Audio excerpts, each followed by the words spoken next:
Ryan Reynolds here for Mint Mobile. You know, one of the perks about having 4 kids that you know about is actually getting a direct line to the big man up north. And this year, he wants you to know the best gift that you can give someone is the gift of Mint Mobile's unlimited wireless for $15 a month. Now, you don't even need to wrap it. Give it a try at mintmobile.com/switch.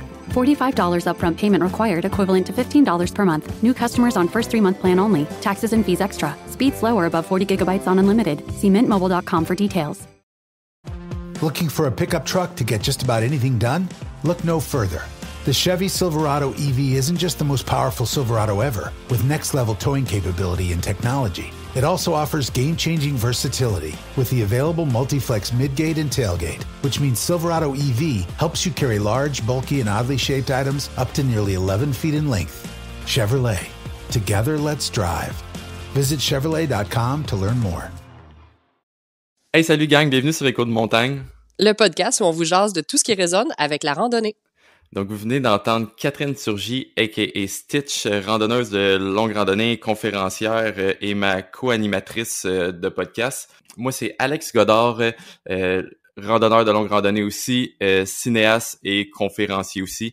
Donc, aujourd'hui, Catherine, on a un gros épisode. Oui, on est vraiment excités. Écoute, on a une myriade de 12 joyeux invités à vous présenter. C'est notre gros épisode là, spécial hiver, en fait. Donc, chacun de nos invités va nous présenter son fameux truc de camping d'hiver. Puis, on a parmi les références en termes de camping en milieu froid et d'expédition et d'aventure. Là, fait qu'on est vraiment, vraiment heureux de vous présenter cette belle gang-là. Ouais, vous voyez ça un peu comme notre cadeau dans ce temps des fêtes-ci.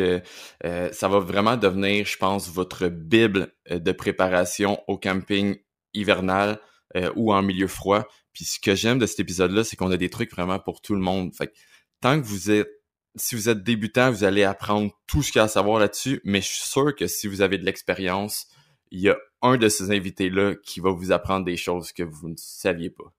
Ouais, on commence l'année en force, puis on s'assure que vous avez tout ce qu'il faut en termes de trucs pour passer à travers l'hiver dans vos aventures.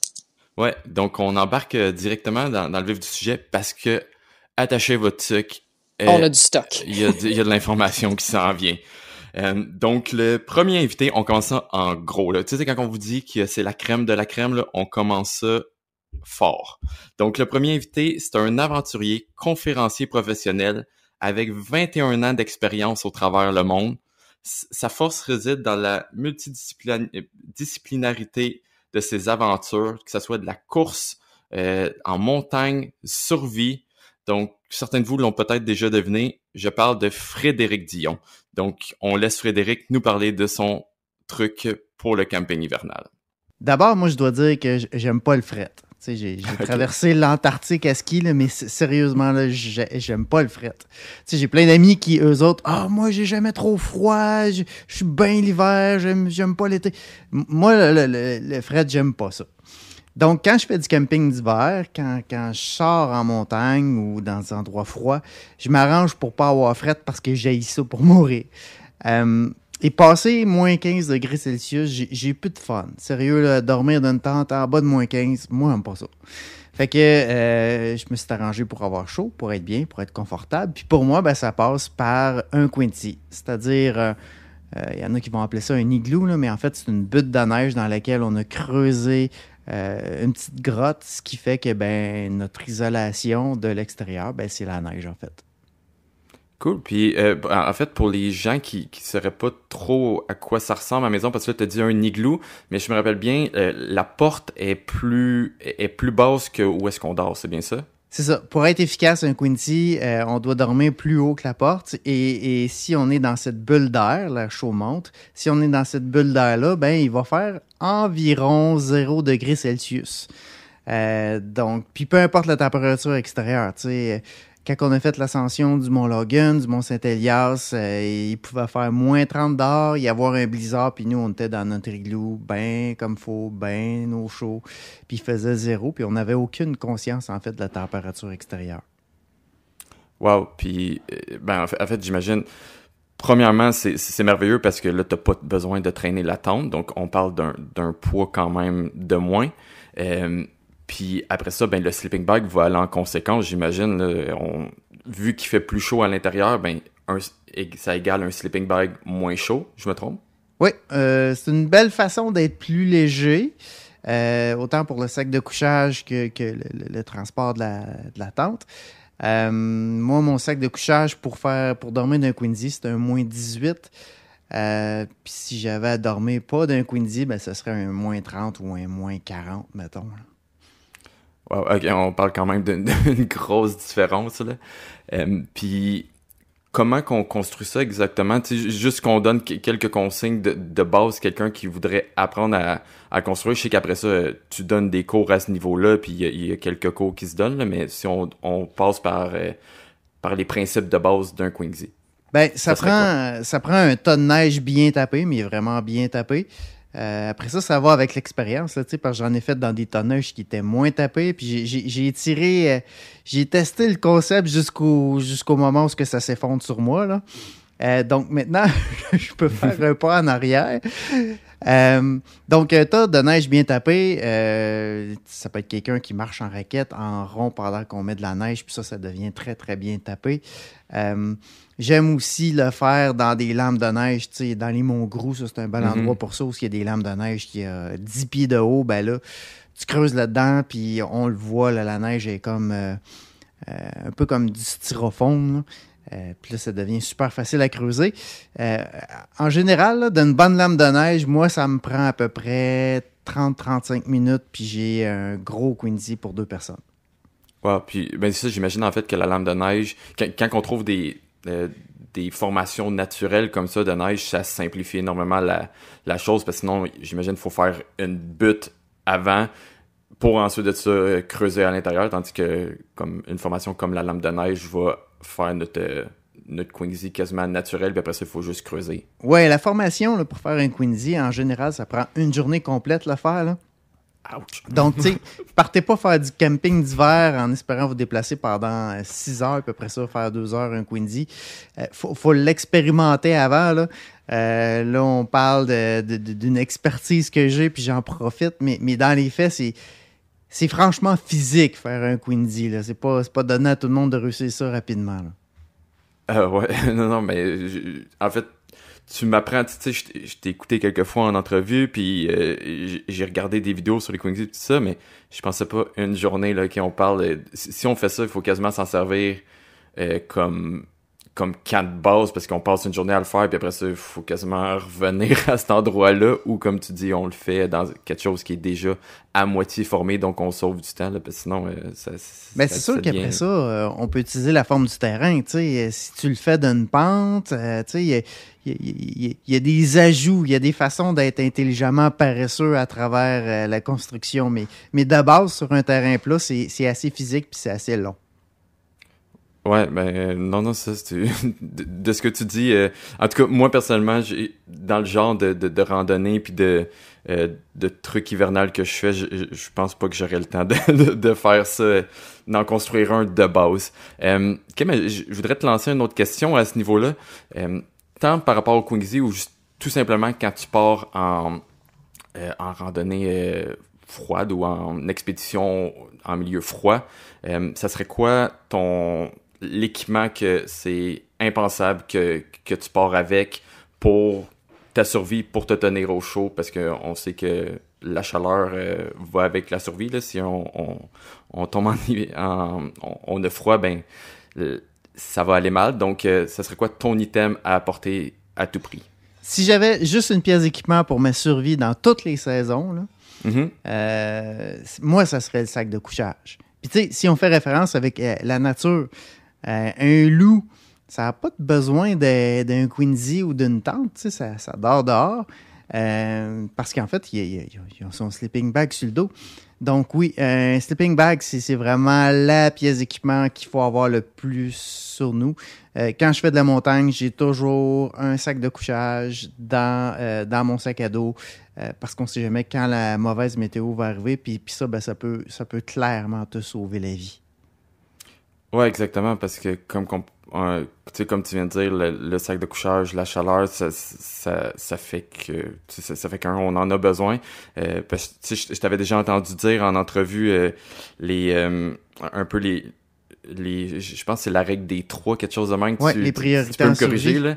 là. Puis il y avait des règles par rapport à ça, puis on arrivait à la fin à la chaleur, je me rappelle bien, là. Ben, tu sais, quand je donne les cours de survie, les priorités, on va les réviser rapidement, là. On ne peut vivre plus de 3 secondes sans sécurité. Bon, s'il y a un arbre qui est en train de te tomber dessus, torse-toi. Ben, puis c'est peut-être 2 secondes, tu sais, on va s'entendre, là. C'est juste pour faire une règle.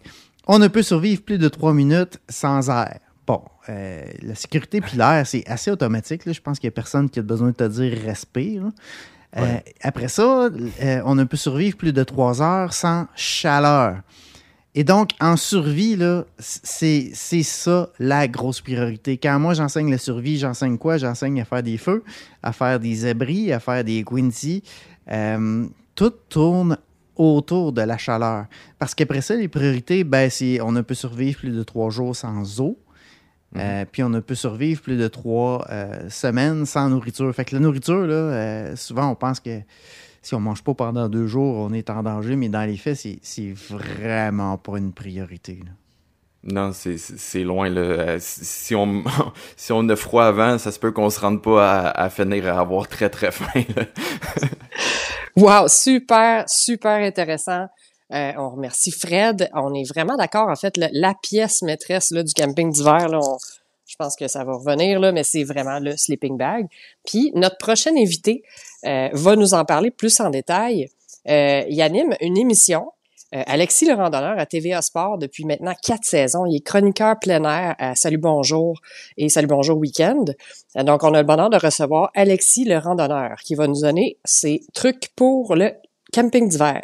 Moi, une affaire qui est pour moi bien importante, c'est le sac de couchage. Tu sais, on dit souvent que le sac de couchage, quand on est dans des milieux où il fait froid ou même si on tombait en mode survie, le sac de couchage devient probablement l'item numéro 1 parce que les gens meurent pas de pas manger ou de pas boire, ils meurent d'hypothermie. Donc, la chaleur, c'est toujours bien important, puis encore plus en camping d'hiver. Donc, ce qu'on va faire, c'est de sélectionner un sac de couchage avec une cote de confort selon le type d'expédition et d'environnement météo qu'on va rencontrer.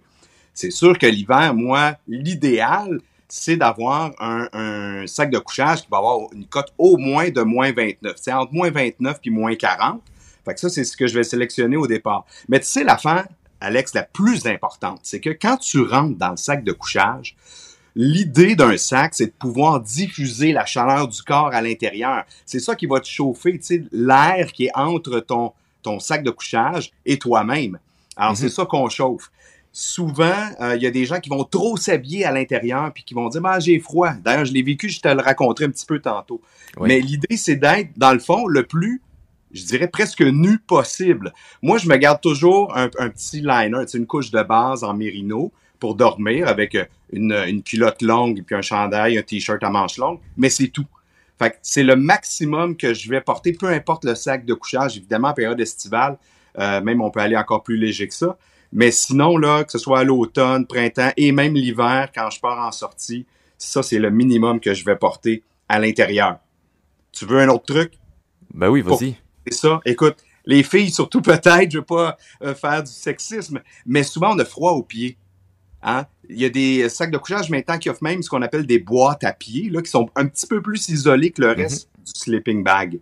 Mais on peut facilement juste remplir une bouteille Nalgene d'eau bouillante. On se fait bouillir de l'eau, on visse ça bien comme il faut, puis on se glisse ça à l'intérieur, aux pieds, puis ça va nous permettre de se chauffer, puis même une bonne partie des premières heures de notre nuit nous permettent de nous endormir bien au chaud. Il y a à peu près, c'est très, très, très efficace, là. Quand on a passé notre journée, on a eu froid aux pieds, on rentre à l'intérieur du sac de couchage avec une belle bouillotte, puis on dort comme un petit bébé. Ouais, ben je trouve ça très cool ce que tu dis, puis tu parlais premièrement la couche de mérino. Fait que tu sais, tant mérino que synthétique, ça marche, mais l'important dans le fond, c'est d'avoir quelque chose qui respire, parce que si on a quelque chose qui respire pas, mais là c'est là, tu sais, la chaleur circulera pas bien dans le sleeping bag, puis on risque juste en fait de peut-être même de suer, puis là ben ça devient encore pire en camping d'hiver, là. Ça, c'est un calvaire, c'est ce qu'on ne veut absolument pas. Exact. Puis tu me parlais d'une anecdote en lien avec ça. Vas-y donc, oui. je suis curieux d'entendre ça. Ben oui, c'était en pleine expédition en 2011 sur la Concagua. Je suis à 5400 mètres à Nido de Condores, qui est le nid de Condor. C'est un camp, donc plus élevé évidemment que le camp de base. Après ça, tu as le camp Canada et tu as Nido Condores, pour ceux qui connaissent un peu l'endroit, qui ont peut-être déjà regardé pour y aller ou qui ont déjà tenté l'expédition, le sommet. Donc, je suis à cet endroit-là. Je suis avec un groupe, mais je dors, moi, en duo. Et là, je suis chanceux. Moi, c'est ma femme qui est avec moi. Mais ce soir-là, elle a mal à la tête. Ça va pas bien. Alors, elle décide de redescendre au camp de base. Ce qu'elle fait, je me retrouve seul dans la tente. Donc, quand on a une tente pour 2 personnes, puis là, en plus, c'était pas ma tente, puis c'était une tente même, à mon avis, pour 3 personnes, ça devient, même si tu es dans ton sac de couchage, difficile de bien chauffer l'endroit, parce que la tente, c'est la première protection, puis ensuite, tu as le sac de couchage. Là, j'avais pas de matelas suffisamment isolé, OK, entre mon sleeping bag et la tente, la toile de la tente qui est directement sur la neige. Puis en plus, ben mon sac de couchage, c'est une cote moins 29, synthétique, mais qui a pas mal fait son temps, je te dirais. Tu sais, quand tu vois qu'à l'intérieur, là, le polyester est dispersé un peu, on a moins d'isolation. Fait que je passe la nuit, écoute, il fait extrêmement froid. Je peux pas te dire combien il faisait à l'extérieur, mais quand tu dis que tu gèles toute la nuit sans pouvoir fermer l'œil, là, et que le lendemain, tu vas probablement attaquer le sommet, c'est pas drôle, là. Je te dis, c'est pas drôle du tout. Ça a été une nuit d'enfer. Tout ce que je rêvais, c'est d'arriver au matin. À un moment donné, j'avais tellement froid que j'ai pensé, puis j'aurais dû probablement, tu sais, c'est un réflexe là, que les gens faut prendre. J'aurais dû me diriger vers une autre tente puis demander à coucher avec 2 autres personnes qui étaient dans une autre tente. Il y avait de la place aussi de toute façon. J'ai comme pas osé le faire, mais aujourd'hui, j'hésiterais pas une seconde à aller cogner à une tente voisine pour le faire. Mais à ce moment-là, j'ai tellement gelé. Puis une de mes erreurs, justement, c'est de m'être trop habillé parce que j'avais froid. Et là, j'ai commencé à m'habiller puis à ajouter des couches jusqu'à mettre même là, tu sais, les pantalons d'hiver, la doudoune à l'intérieur. C'était comme trop habillé à l'intérieur. Là, la chaleur se diffusait pas correctement. Surtout dans le bas, puis pour les pieds.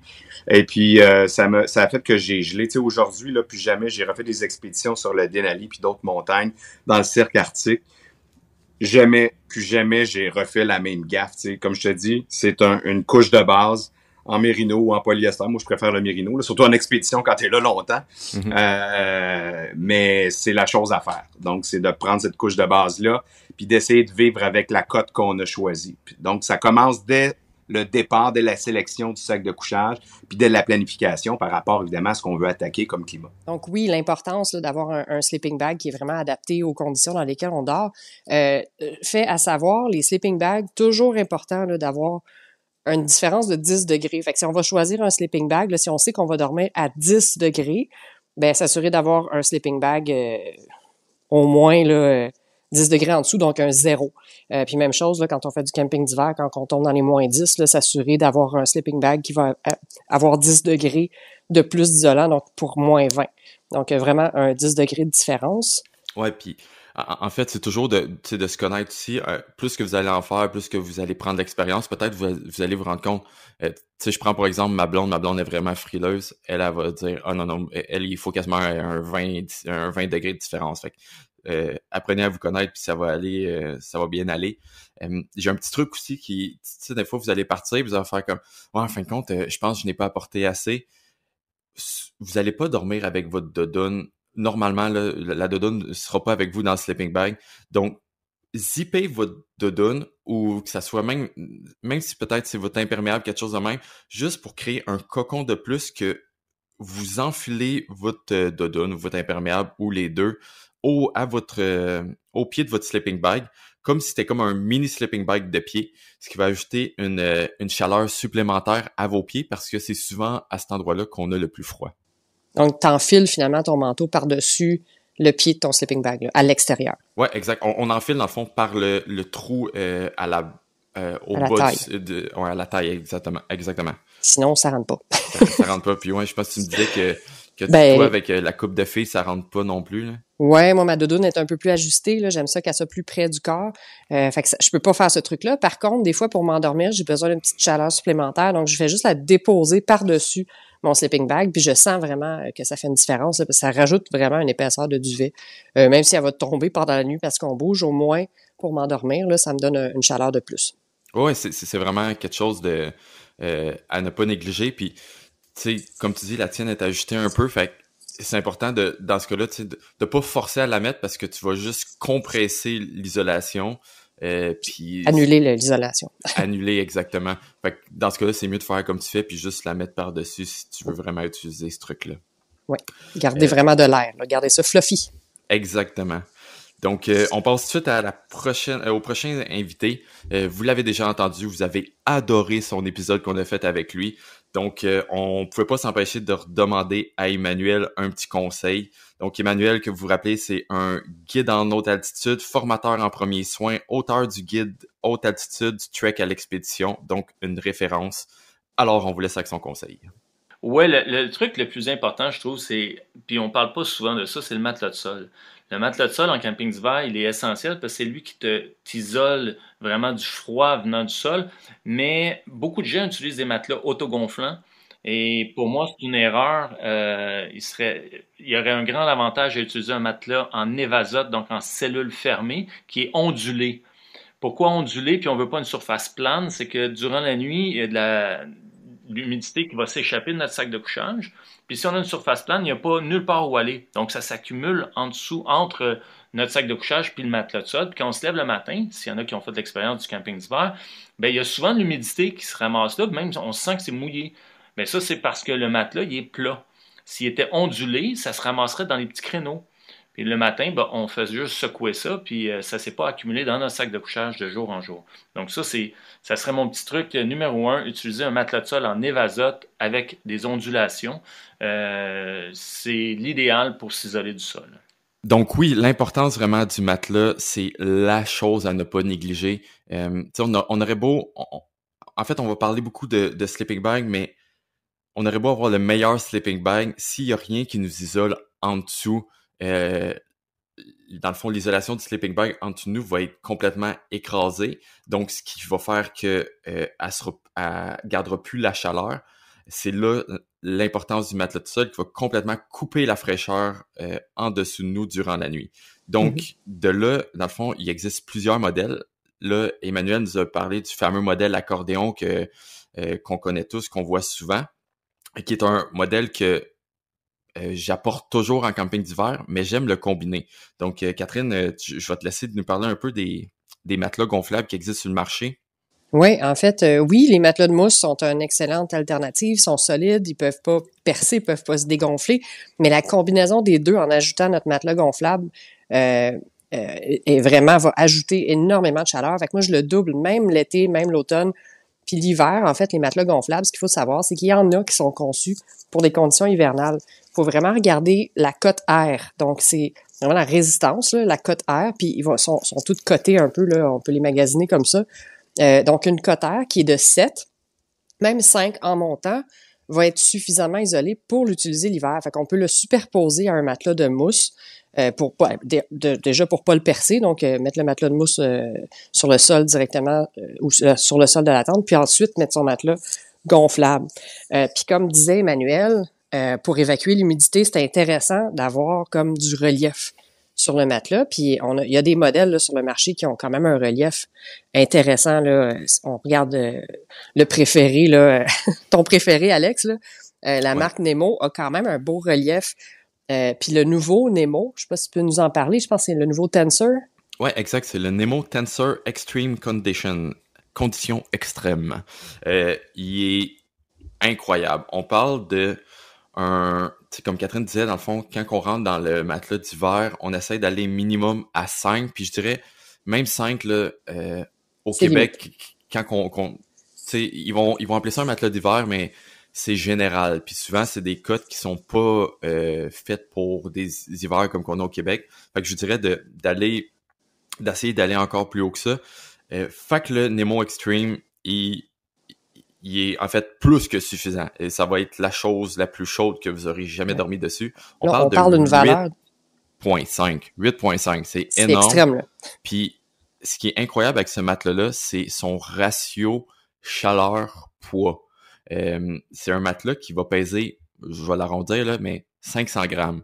500 grammes pour 8.5 de cote R, c'est juste malade. C'est, en fait, quand ce matelas-là a été annoncé, j'avais de la misère à croire qu'on était rendu à du 8.5 de cote R avec un poids aussi léger que ça.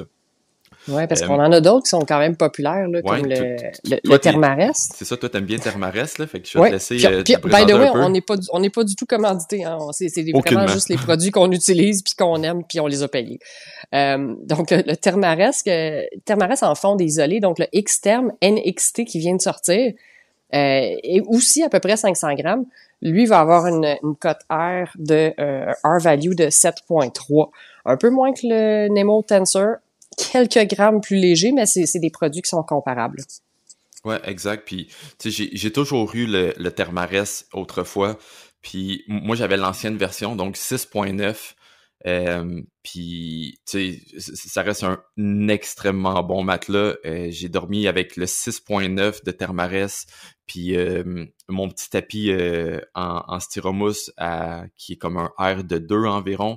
Tu sais, je me suis rendu à des nuits à passer moins 35 avec ça, puis j'ai été correct, là. Donc, sérieusement, ces deux modèles-là, si vous avez des matelas d'hiver à vous acheter, regardez-les, c'est vraiment des bons produits, puis la réputation de Nemo et Thermarest est là. Là, on sait qu'on achète de la qualité. Exactement. Puis, c'est toujours intéressant aussi d'avoir quand même le matelas de mousse à cellule fermée, comme Emmanuel le mentionne, au cas où le matelas commence à dégonfler, ça nous garantit une isolation d'urgence. Puis un matelas en mousse fermée, ça va jamais percer, là. C'est vraiment de la mousse. Ouais, donc ça reste un essentiel à traîner. Si on enchaîne avec en fait le confort là dans la tente, notre prochain invité, un aventurier multisport qui a plusieurs cordes à son arc, qui a fait 3 traversées du Québec au complet, dont une à l'hiver dernier, du point le plus au sud au point le plus au nord du Québec. Il a littéralement traversé la province au complet en vélo et en ski. Donc, on va recevoir Samuel Lalande-Marcon qui va nous parler du comment être cosy dans sa tente. Donc, on le laisse nous présenter ses trucs. Le camping d'hiver, c'est souvent quelque chose qui a une espèce d'aura de mystère puis de complexité, puis qui finalement me semble relativement simple, surtout pour quelqu'un qui aime déjà du camping d'été. Donc c'est pas nécessairement si loin que ça. Puis des fois on manque de créativité pour être confortable la nuit, notamment parce qu'on veut avoir le sac de couchage parfait qui va convenir aux bonnes conditions, alors qu'on sait que les sacs d'hiver ça peut être vraiment cher. Et ça convient pas, c'est pas nécessairement très polyvalent, surtout quand on prend un sac de couchage qui est très très chaud. Donc moi, un peu, une des choses que j'ai développées au fil du temps, c'est vraiment l'usage du multicouche qu'on connaît bien pour les vêtements de jour, mais qui s'applique également pour la nuit. Donc on peut aller combiner comme ça différentes couches pour vraiment moduler. Et surtout avec les changements climatiques, c'est pas rare que dans une même expédition, on peut passer de moins 5, voire 0, des fois au-dessus de 0, à des températures qui vont plonger à moins 30, moins 35. Donc d'aller combiner comme ça les sacs de couchage, ça peut présenter plusieurs avantages, bon, notamment tout ce qui est moduler la température d'isolation qu'on veut avoir, mais également on peut aller combiner des sacs synthétiques et en duvet. L'autre chose, c'est que la principale source d'humidité va provenir du corps, et c'est là que souvent on peut utiliser un pare-vapeur, donc vraiment un sac 100% imperméable, donc on n'est pas dans l'imper-respirant comme un Gore-Tex qui va laisser passer l'humidité, la vapeur, mais vraiment quelque chose qui va être 100% étanche. J'ai dit 100%, mais mes expériences avec les pare-vapeur disponibles sur le marché, c'est-à-dire très peu, là. Présentement, il y a peut-être 1 ou 2 modèles qui sont disponibles facilement pour les consommateurs. Laisse quand même passer une certaine humidité, mais on va regarder la plupart. Donc, il y a une certaine humidité qui reste près du corps, mais ça l'évite justement d'envoyer trop d'humidité dans le duvet. Le problème, c'est qu'à long terme, avec ça, évidemment, il peut y avoir des problèmes de peau, d'infection, etc. Là. Donc, c'est toujours à prendre avec parcimonie. Mais le pare-vapeur peut être un outil qui est intéressant pour les longs séjours. Puis là, on va parler de plus de 5 jours, voire peut-être dépasser 10 jours. C'est vraiment pour essayer de gérer l'excédent d'humidité. Mais pour quelques nuits, différents sacs de couchage, puis pour les gens qui écoutent, qui en ont déjà un ou deux à la maison, un -10, -15, là, ça se fait très bien avec 2 sacs de couchage, un dans l'autre. Des liners à l'intérieur et des liners qui sont dans les matériaux proches du polar, donc c'est aussi quelque chose qu'on peut ajouter. Conserver des vêtements aussi sur soi, c'est pas mal, donc couche de base. Puis avec ces différents items-là, ben, je pense qu'on peut passer une nuit qui est très confortable. Ouais, puis j'aime bien ce que tu dis, en fait, parce que tu ajoutes tant des points pour quelqu'un qui voudrait pousser un peu sa game, donc qui fait déjà un peu de camping d'hiver, mais qui voudrait étirer ses séjours. Mais ce que tu dis aussi fonctionne tant pour la personne que c'est peut-être qu'elle va s'initier ou qu'elle en fait juste peut-être 2-3 nuits au travers l'hiver, mais elle a déjà ses sleeping bags d'été, tu sais, mettons un -7, un 0, puis des trucs comme ça, mais au lieu de se ruiner pour comme 2 nuits pendant l'hiver, ben elle peut y aller pour combiner ça, puis après ça, ses sleeping bags, elle refait le cycle, elle retourne l'été, puis elle les réutilise l'hiver en les combinant, donc c'est une belle manière un peu d'économiser, parce que comme tu dis, c'est pas toujours donné les sleeping bags pour les milieux froids, là. Ouais, puis il y a vraiment les avantages, comme je dis, pour tout ce qui est modulé, pour la gestion de l'humidité. Donc, il y a vraiment des avantages qui sont réels. Ouais, puis en fait, tu me parlais aussi hors micro d'une anecdote que tu as eue, que t'as été pris dans ta tente, puis là, c'est là que je pense d'être le bien au chaud dans son sleeping bag et le fun, là. Raconte-moi donc cette anecdote-là. Ouais, c'était arrivé il y a quelques années, c'était en 2021, je crois, à l'hiver. Une longue traversée des monts Wapishka. On voulait faire une incursion vers l'est, en fait, et puis en montant un des plateaux montagneux vers l'est, on était pris. Bon, en fait, on a été pris. On a juste été négligent, mais la météo était belle depuis une journée ou deux, même s'il faisait extrêmement froid. Et puis on s'est installé comme ça sur un plateau montagneux très exposé. Et puis la tempête s'est abattue là, vraiment violemment, là, que je suis sorti, puis en 30 secondes, j'avais le bout du nez blanc, là, tellement c'était froid. Donc, si on parle de rafales à près de 100 km/h, à, je sais pas, moins 20, moins 25. Donc, vraiment impossible de bouger. Et puis, on a attendu que ça s'améliore pendant 4 nuits et 3 jours complets, là. Donc, tu te lèves le matin, t'es couché dans la tente, puis le soir, t'es encore couché dans la tente, puis t'as pas bougé, là. Et puis, finalement, j'ai vraiment un très bon souvenir de ça. On voit souvent le camping d'hiver comme étant un mal nécessaire pour pratiquer le sport, mais que la nuit devient une espèce de survie, puis on veut que ça passe le plus vite possible. Mais en fait, bien installé, c'est tellement confortable, c'est tellement agréable. Moi, dans cet épisode-là, j'ai peut-être lu 2 livres, j'ai écrit dans mon carnet, j'ai fait des siestes, j'ai bu du thé, ça a été merveilleux. Et justement, j'ai géré comme il faut mes sacs de couchage. Donc, avec tout ça, on est vraiment, on peut vraiment avoir beaucoup de plaisir. Donc, moi, cet épisode-là, ça reste dans les choses que j'ai bien aimées. Puis, l'hiver dernier aussi, dans ma traversée, c'est arrivé à 2 occasions là, qu'on a dû juste rester dans la tente parce que c'était trop mauvais à l'extérieur. Puis c'est toujours un épisode qui est bienvenu dans les longues expéditions parce que là, enfin, on n'a pas cette espèce de pression-là d'avancer. Là, donc, il y a vraiment rien qu'on peut faire. On abandonne, puis on en profite. Ouais, 100%. Puis j'aime bien ce que tu dis que, tu sais, on a l'impression que OK, il y a le moment de la journée qu'on marche, que là, il fait chaud parce qu'on est en mouvement. Puis là, on dirait qu'on se prépare tellement. OK, mais là, la nuit, il annonce froid cette nuit, puis tout ça, ça sera pas le fun. Mais non, si t'es bien préparé, t'es pas supposé de souffrir dans ta tente, là. C'est supposé être ton mini-hôtel, là. Donc, t'es juste supposé être bien. Mais l'autre point, une petite parenthèse pour sortir plus du camping, là, mais que j'ai aimé que t'as dit, quand t'as resté pris dans ta tente, j'imagine à un moment donné, ça a été un combat mental, mais j'aime comment t'as juste décidé de juste prendre ta créativité, puis d'écrire, puis de passer le temps au lieu de comme d'attendre que ça passe. Écoute, c'est tellement pas une expérience traumatisante, là, je garde juste du positif de ça. C'est sûr que ça a remis, dans le fond, on n'a pas pu continuer vers l'est, là, c'était terminé après, puis on était parti avec 14 jours de nourriture. Ça, c'est l'autre enjeu aussi, là, on s'était vraiment donné du jeu, fait que tu sais, t'es plus négligent, puis au début, on était comme, hey, c'est tellement parfait, ça faisait 4-5 jours qu'on était parti, la tempête arrive, on va dormir demain. Mais tu sais, rendu à la 4e nuit, c'était un peu intense, puis la 4e nuit, en fait, on a presque pas dormi, parce que là, en fait, ça soufflait, mais ça accumulait vraiment pas. Et puis, à la quatrième nuit, le vent a comme viré de bord, puis là, soudainement, on se faisait littéralement enterrer. Donc, on a fait des tours de garde pour juste pelleter la neige durant la nuit, parce que sinon, on se faisait ensevelir.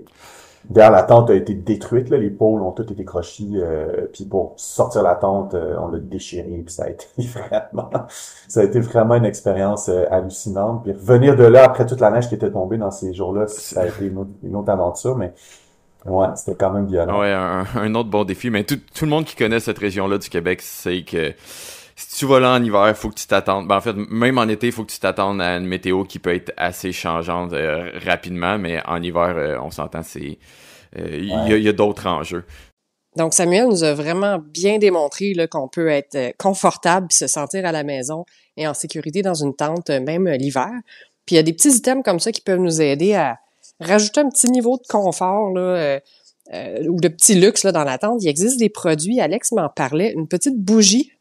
Oui, en fait, je sais pas s'il y a d'autres marques qui existent. Là, personnellement, je connais juste la marque UCO, donc ou UCO, je sais pas comment qu'ils veulent le prononcer là. Donc c'est une petite bougie. Il existe différents formats. Moi, j'ai la très minimaliste parce que tout le monde le sait. J'aime ça être plus minimaliste dans mes choses. Mais donc c'est juste une bougie. Il y en existe même à 3 bougies là, mais c'est un peu peut-être overkill. Mais la compagnie vend le produit affirme que ça l'enlève l'humidité dans la tente. Jusqu'à où que ça fonctionne, on va vous laisser faire les tests tout ça, mais malgré si on enlève tout ça quand même, ça donne juste un éclairage intéressant dans la tente. Si on l'accroche au milieu de la tente en haut, là, souvent on a un petit crochet à cet endroit-là. Puis on l'accroche comme ça, puis ça donne une belle petite ambiance. Des fois, quand on fait juste manger avant de dormir ou préparer le lit ou préparer un peu comme toute notre tente, ça fait une belle petite ambiance avant d'aller se coucher, puis ça rend un peu comme que Catherine disait, la tente un petit peu plus cosy, puis on sent on s'entend que c'est pas une flamme ouverte, là. C'est sécuritaire, c'est conçu pour l'utilisation en tente, donc elle est comme fermée dans un petit compartiment. Ouais, exactement. C'est dans un petit compartiment d'aluminium et je sais pas si c'est en vitre ou comme un autre matériel, là, mais tu sais, c'est super sécuritaire, là. Donc, on va suivre tout de suite avec le prochain invité. Un invité que je me reconnais beaucoup dans ce qu'il dit par la manière, en fait, de partager sa passion. Donc, c'est un créateur de contenu de plein air qui mélange son amour pour l'art et la nature au travers ses vidéos immersifs et éducatifs dans ses aventures au travers tant le camping, la randonnée, le canot. Donc, vraiment, c'est juste un passionné qui aime partager ses trips.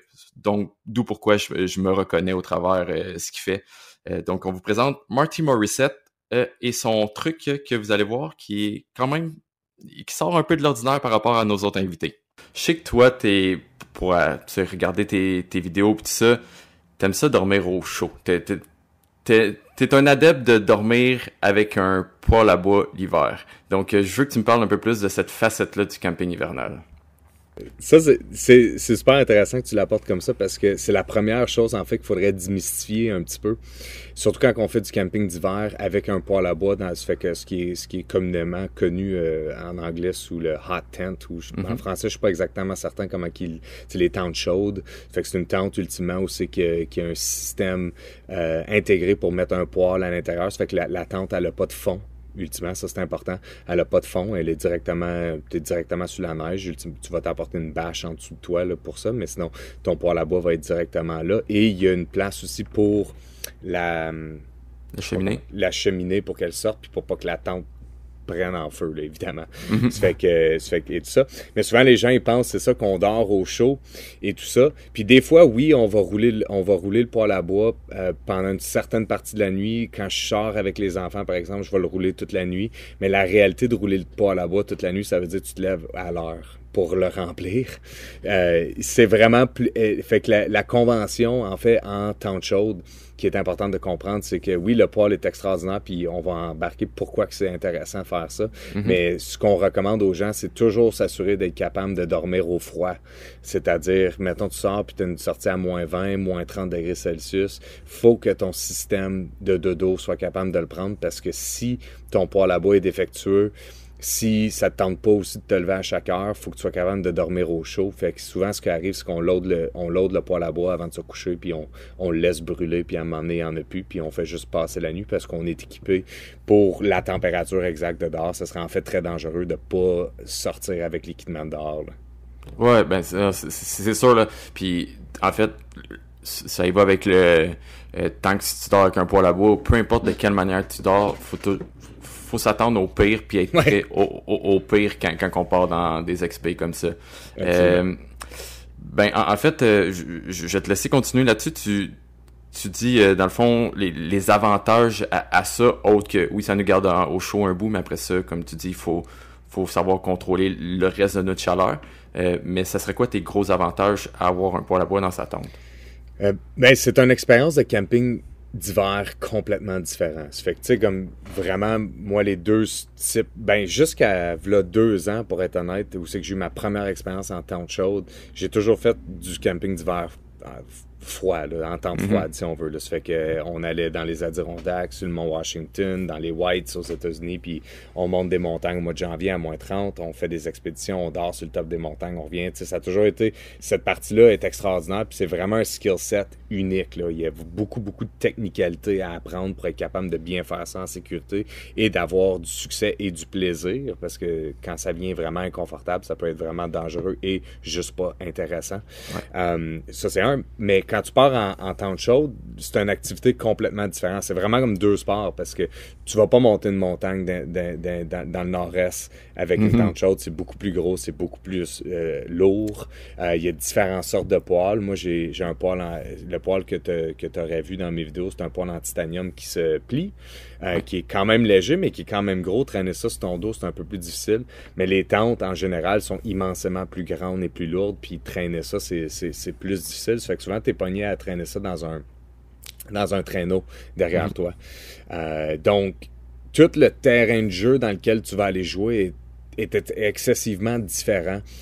Tu peux... Puis souvent, ce qui arrive, surtout au Québec ou en Ontario, où c'est qu'on habite, ce qui est intéressant, c'est tu peux t'amuser à refaire les routes de canot, mais l'hiver. Ouais. Fait que quand tous les lacs sont gelés, puis t'as les trails de portage, t'as les ci, t'as les ça, ben tu peux t'amuser à faire, on va aller faire une loupe de 10, 15, 20, 30, 40 km, dépendamment de combien de jours tu veux partir. Et tu peux juste marcher, puis tu peux passer de lac en lac en utilisant les trails, les sentiers de portage. Et ça te permet de découvrir l'arrière-pays d'une façon vraiment différente que souvent on n'a pas tant que ça ou on pense pas à faire. Tu peux le faire en tente froide aussi, là, mais là, si tu n'as pas besoin de monter de montagne, tu es sur des lacs complètement gelés, tu es sur des sentiers battus qui sont pas techniques, mais là, tout le côté, avoir un traîneau derrière toi pour traîner ton équipement, ça l'ouvre toute une différente perspective. Et quand même, faut que tu planifies beaucoup de temps au campement quand tu fais de la tente chaude, comparé, mettons, en expédition de montagne où c'est que, honnêtement, nous autres, quand on est en montagne, on marche du lever de soleil au coucher de soleil. On se couche, tu arrives au campement, tu te couches, tu recommences la main, tandis qu'en tente chaude, il faut vraiment que tu penses que tu vas couper du bois pendant 1 heure ou 2 de temps, peut-être, parce que là, tu veux t'assurer d'avoir assez de bois, tu veux t'installer comme il faut. Et la partie qui est le fun dans la tente chaude, c'est le hang. C'est la partie camping et moins l'expédition, si on veut, puis t'as pas besoin d'aller loin, tu sais, comme les sorties que j'ai faites avec les enfants l'an passé, j'étais stationné peut-être à 25 minutes de marche sur un lac, où on est rentré dans une deuxième baie, ça fait que t'es stationné sur le bord, tu rentres sur le lac, tu marches, tu fais ton approche, fait que t'as pas besoin d'aller très loin, tu sais, 1h30 de marche, t'arrives là le matin, tu t'installes, tu coupes ton bois, il fait beau, puis là, quand le monde commence à avoir froid, quand tu commences à avoir froid, tu peux aller dans la tente chaude, partir ton poêle à bois, puis là, ben, tu peux l'apporter ta tente à 20, 25 degrés Celsius. Puis la chose qui est vraiment intéressante du poêle à bois dans la tente chaude, c'est là, tu as vraiment l'opportunité de sécher tes bottes, sécher ton suit de neige, sécher ton stock. Là. Tout le monde recommence à chaque jour à sec complètement. Puis ça, c'est vraiment une game différente, en fait, de gestion qu'avec le camping d'hiver froid. Ça fait que pour les gens qui ont peur ou qui sont moins intéressés au camping d'hiver à cause du côté technique de la chose, en plus en expédition froid, tout ce qu'il y a à offrir avec le hot tenting, ça rend ça très intéressant parce que tu peux être super confortable, tu peux faire de la bonne vraie bouffe, tu sais, t'es pas pogné à cuisiner des ration packs, là, des choses déshydratées dans le fond. Tu peux t'apporter de la vraie bonne bouffe que tu vas cuisiner sur ton poêle, au chaud, dans ta tente, sécher ton stock. Puis c'est vraiment aussi une belle façon de faire ce qu'on appelle un base camp. So, mettons, on se dit, OK, on va aller faire de la pêche sur glace, on va marcher 2 lacs. Après ça, on va aller s'installer, puis on reste là 4, 5, 6, 7 jours. Tu sais, tu peux rester là autant. Puis là, tu peux t'installer. C'est là que je pense que la tente chaude a beaucoup à offrir, dans le fond. Puis c'est vraiment intéressant. Le seul côté que souvent le monde va dire qu'en tente chaude qui est moins intéressant, c'est que tu passes vraiment moins de temps dehors quand tu es en tente chaude, parce que tout le monde veut passer du temps au chaud dans la tente. Ouais, fait que ça peut être des fois, tu sais, un peu... c'est un peu intéressant. Tu te sens quand même dehors parce que tu sais, t'es d'une tente, là, t'es pas à la maison. Mais il y a beaucoup de temps passé dans la tente en tente chaude habituellement. Mais c'est ça aussi qui rend la chose intéressante parce que c'est très communautaire. T'es là avec tes 3-4 chums, ta famille, whatever que c'est. Puis tu passes du temps ensemble, tu jases, tu cuisines de la bonne bouffe, tu bois un petit café, tu bois un deuxième petit café, un petit thé, une petite tasse d'eau chaude. Tu sais, puis tu bois un petit drink en fin de journée, puis c'est super intéressant. Ça fait que vraiment, c'est un bel univers à explorer, surtout pour les gens qui penseraient qu'ils n'aimeraient pas le camping d'hiver. Donc, c'est super intéressant. Marty nous a vraiment démontré qu'en hiver, là, il y a moyen de faire des expériences qui sont complètement différentes là, que de la longue randonnée. Vraiment prendre le temps de camper en mode un peu plus maximaliste. Sur un autre spectre complètement, il est possible aussi de faire du camping relativement minimaliste l'hiver. Là, si on a moins de temps, on fait une expédition avec des plus grandes distances. C'est en hamac. Oui, le hamac, c'est possible l'hiver. La seule chose qu'il faut vraiment, puis on a parlé de l'isolation du sol, mais le hamac, on a les fesses complètement exposées. Là, si on dormait directement dans le hamac, clairement, on gèlerait comme une broche dans une rôtisserie, mais là, c'est vraiment exposé au froid. Donc, il existe des produits qu'on appelle des underquilt. Ce que c'est en fait un sleeping bag qui est conçu pour s'accrocher sous le hamac, donc en dessous de nous, pour faire vraiment un cocon de chaleur.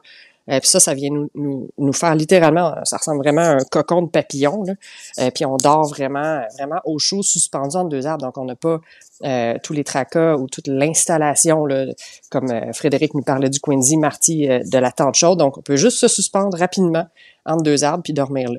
Ouais, parce que si je peux ajouter, tu sais, c'est pour aider à visualiser un peu, c'est parce que oui, tu allez avoir un sleeping bag ou peu importe dans votre hamac, mais ça reste le même principe de vous dormez dessus, donc tout ce qui est en dessous de vous va être écrasé, donc vous allez va être compressé. Donc c'est là l'importance du quid qui est lui en dehors, qui sera pas compressé parce qu'il est juste le plus il est fluffy, tu sais, il est fluffy en dehors puis il est juste il est aucunement compressé. Donc de cette manière-là, lui il va garder toute la chaleur. Fait qu'on dort vraiment en sandwich entre 2 sleeping bags, si on veut. Ouais, vraiment exact. Dans un cocon de chaleur. C'est ce qui est super agréable. Mm-hmm. On a notre prochain invité qui vient nous parler d'un autre truc, un autre aspect super important en camping d'hiver. Elle est guide professionnelle là, depuis plus de 20 ans. C'est une référence au Québec. C'est une guide d'aventure, formatrice, conférencière. Et elle vit du plein air et elle en mange du plein air. Et parlant de manger, on va la laisser nous parler de son truc d'hiver. Je vous présente René-Claude Bastien. Ouais, en fait, je vous dirais que l'idéal, c'est de préparer son corps à passer une nuit au froid. Puis ça, c'est vraiment de préparer, en fait, notre machine à chaleur. Donc, avant même de penser d'aller se coucher dans notre sac à couchage, dans notre tente, c'est de commencer avec un repas de soirée qui va être très calorique. Donc, on veut favoriser là quelque chose qui va être, ça semble un peu comique de dire comme ça, mais comme un peu difficile à digérer pour faire travailler notre corps, pour qu'il se mette à chauffer. puis de manger des aliments qui vont favoriser aussi une continuité dans notre chaleur pendant toute notre nuit. Donc, à ce moment-là, on parle de, premièrement, peut-être commencer avec une soupe chaude, hein, quelque chose qui va et nous réchauffer et bien nous réhydrater, parce que ça, c'est des choses qu'on oublie des fois. La chaleur, elle se transporte dans notre corps, elle circule dans notre corps par le sang. Dans le fond, c'est le sang qui amène là, la chaleur à nos extrémités. Puis donc, plus on est hydraté, mieux le sang circule. Donc, cette chaleur-là va bien circuler. Donc, de commencer avec une bonne soupe chaude, y aller avec une petite soupe peut-être un peu plus épicée qu'à la normale. Fait qu'on peut y ajouter, par exemple, du poivre de Cayenne, rajouter une petite pâte tom yum, donc quelque chose qui va vraiment venir là, créer un effet de chaleur. Puis suivant ça, un bon repas calorique. Donc, on parle peut-être, par exemple, d'un chili con carne. Donc, quelque chose qui va nous amener un apport de calories, un apport de gras aussi. Donc, on cherche des lipides, des protéines. Fait qu'à ce moment-là, dans un chili, on pourrait retrouver encore une fois des épices un peu plus chaudes, donc du chili, du paprika. Puis on pourrait, si on veut même augmenter au niveau calorique là, la valeur de notre chili, y ajouter du beurre carrément, avec une protéine animale. Donc, si on prend un chili vraiment con carne, donc un chili au bœuf, tout ce qui est les protéines animales, c'est des protéines qui sont plus difficiles un peu pour le corps à digérer, ce qui fait travailler un peu notre système digestif davantage et donc fournit une plus grande chaleur. Si on est plus de préférence végétarienne, à ce moment-là, on va avoir par exemple dans notre chili du PVT ou quelque chose comme ça, d'ajouter à ce moment-là encore, comme je l'ai mentionné, du beurre, ça vient bonifier un peu cette valeur-là calorique qui va faire en sorte qu'on va avoir une chaleur plus constante pendant toute la nuit. Puis ensuite de ça, on peut terminer avec un bon dessert, encore une fois, gras, calorique. Fait qu'on pourrait penser, par exemple, à un carré aux dattes. Fait qu'une fois qu'on a vraiment préparé notre estomac à ça, donc à vraiment produire la chaleur, avant de rentrer dans notre sac à couchage, on s'assure de bien comprendre que le sac à couchage, en fait, il fait juste garder la chaleur qu'on lui donne. Fait que, tu sais, déjà, si on a parti notre poêle correctement, on va être déjà en production de chaleur. Avant de rentrer dans son sac à couchage, si on se met à bouger un peu, donc aller prendre une marche, faire des allers-retours, faire des petits jumping jacks, réactiver un peu le processus de production de chaleur. Une fois qu'on s'enfouit dans le sac à couchage, qu'on a mis des vêtements secs, ben notre foyer intérieur va s'activer puis ça va nous permettre de nous garder au chaud.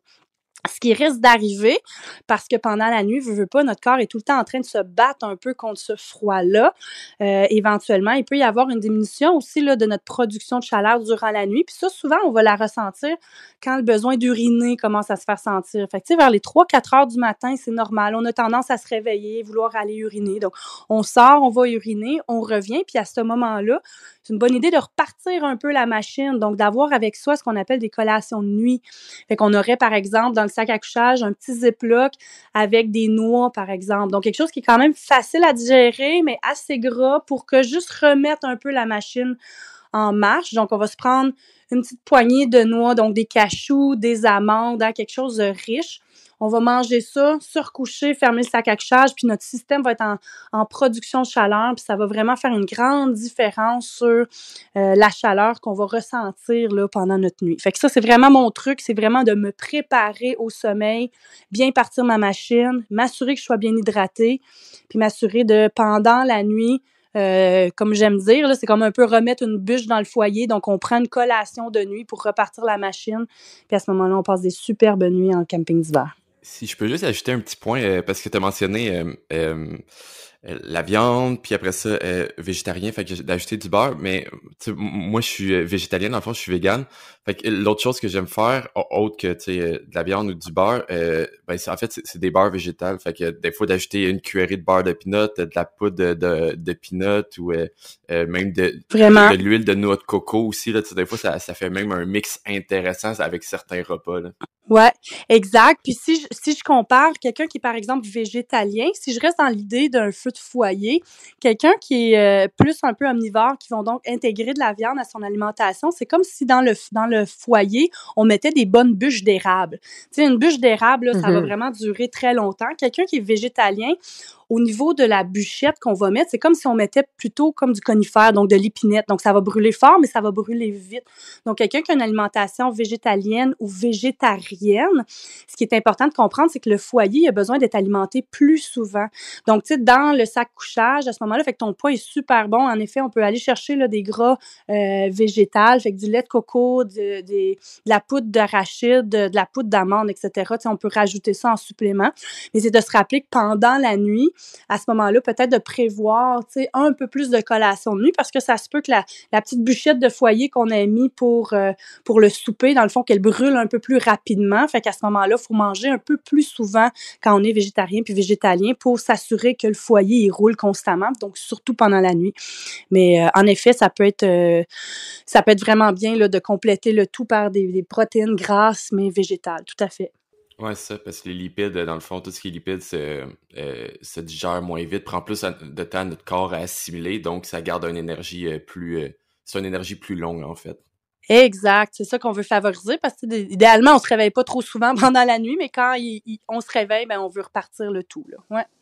Donc, plus de gras, plus de protéines, manger plus riche finalement en hiver et plus fréquemment là, si on est végétarien.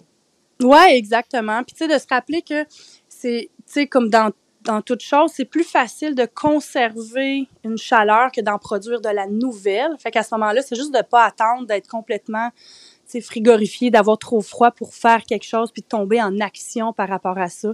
Fait que l'hiver, c'est un beau moyen de se botter les fesses parce que là, on vit de la conséquence de nos propres décisions. Puis l'hiver, ben ça rend ça tout à fait concret parce que si on est paresseux sur notre alimentation, notre gestion de matériel, notre gestion personnelle. Donc, ben, à ce moment-là, on est les seuls à souffrir de ça.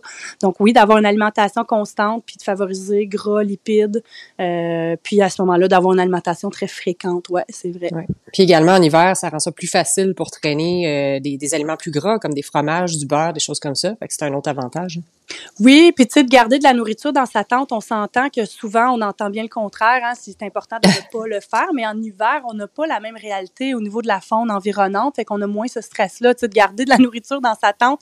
En saison estivale, c'est certainement pas recommandé, mais en saison hivernale, là, il y a vraiment pas les mêmes problématiques, donc il y a rien qui nous empêche de le faire. Puis comme tu mentionnes, tu sais, les fromages, quelque chose comme ça, ce qui est génial de ça, c'est que même si on a un bout de fromage, par exemple un Babybel ou quelque chose comme ça qui est bien congelé pendant la journée, si on en met quelques rondelles dans notre sac à couchage, à ce moment-là, pendant la nuit, ça dégèle, puis quand vient le temps de les manger, ben à ce moment-là, c'est facile à croquer sous la dent, là. On se réchauffe nos collations dans le sac de couchage. Ah, mais là, faut faire attention. On n'est pas dans l'exagération, c'est pas le beurre, le pot au complet de beurre d'amande qu'on met dans le sac, mais en effet, tu sais, ça sert un peu à ça aussi, le sac de couchage. Là, quand on est bien, quand le foyer il est bien parti, là, je te dis qu'on carbure, hein, vous l'avez déjà vécu, là, mais quand on le sait, quand on a mangé quelque chose de vraiment de chaud, de calorifique, quand on rentre dans le sac à couchage, le corps, on dirait qu'il se met en action, là, puis pouf, on a des élans de chaleur, là. Fait que ça sert de petites chaufferettes, fait que c'est certain qu'avec un ou deux morceaux de fromage bien congelés, ils vont dégeler pendant la nuit, c'est certain. Excellent. Ben écoute, merci René-Claude, c'est vraiment des excellents conseils. Donc, on retient qu'il faut entretenir notre feu intérieur pendant l'hiver là, pour se créer notre propre petite fournaise intérieure. Plus le feu intérieur, je trouve que ça fait c'est vraiment spirituel. Mais oui, c'est ça, vraiment. Ça considérer comme des petits foyers, là, puis s'assurer qu'on y met la bûche nécessaire pour se garder au chaud, c'est vraiment de partir de la base, en fait. Ouais. Donc oui, l'importance des calories, c'est vraiment indispensable. Qui dit calories, dit nourriture, malgré que je suis un fan de cold soaking dans la vie, ben l'hiver, ça marche pas super bien. On aime ça manger chaud l'hiver. Ouais.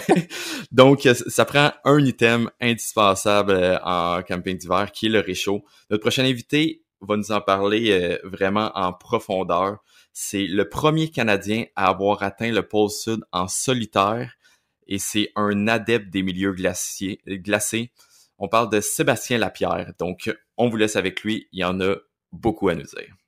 Eh bien, ce que je considère comme étant là une pièce extrêmement importante du camping hivernal, c'est le réchaud, là, le brûleur. Ce qu'on veut utiliser pour faire notre nourriture et faire fondre de la neige pour avoir de l'eau. Vous le savez, l'hydratation et avoir beaucoup de calories, c'est très important. Donc, pour faire ça, ça nous prend un bon réchaud. En hiver, naturellement, le froid va être un de nos gros ennemis. C'est pour ça je préfère me diriger vers un réchaud qui fonctionne avec un carburant liquide. Donc, on va faire nous-mêmes la pressurisation du carburant et non pas utiliser là, du propane ou les petites cartouches d'isobutane qui se vendent sur le marché. On va avoir peut-être une efficacité un peu meilleure par temps froid avec les systèmes là, Windburner, Jetboil, plutôt que simplement une flamme là, utilisée avec une bonbonne, mais ça reste que par temps très froid, la pression qu'il y a dans la bonbonne diminue, puis on n'obtient pas une très bonne combustion, ce qui va prendre plus de temps, puis au final, on va juste utiliser plus de carburant. Fait que le carburant liquide, le naphtha est probablement ce qui est le mieux là, au niveau ratio BTU versus encrassement du système et tout. Donc, j'utilise le naphtha. Ça se retrouve presque partout aussi, donc c'est pas très compliqué. On va naturellement essayer le plus possible d'éviter le contact du réchaud avec la neige. Donc, se faire une belle surface pour cuisiner. Pour ma part, je me suis conçu une genre de plaque de cuisson, donc c'est-à-dire utiliser peut-être une petite plaque de bois sur laquelle on va déjà prémonter notre réchaud et la bonbonne, donc tout va être prêt à utiliser, c'est facile, c'est rapide. En camping hivernal, on aime la facilité dans ces tâches-là, hein. On va sauver du temps, ça va nous permettre de faire d'autres choses ou de se reposer plus rapidement ou de se mettre au chaud plus rapidement. Fait que on va y aller pour ça, pour la plaque de cuisson, si on veut. Naturellement, quand on y va en sac à dos, c'est peut-être plus complexe de traîner un kit déjà tout monté. Mais si vous utilisez une poulka, là, un traîneau, ben là, on peut vraiment laisser dans le traîneau presque tout ce qu'on utilise le soir déjà prémonté. Fait que ça facilite vraiment l'utilisation de nos équipements. Autre petit truc que je donne souvent là, dans les réchauds à carburant liquide, la pièce faible, ça va être la pompe.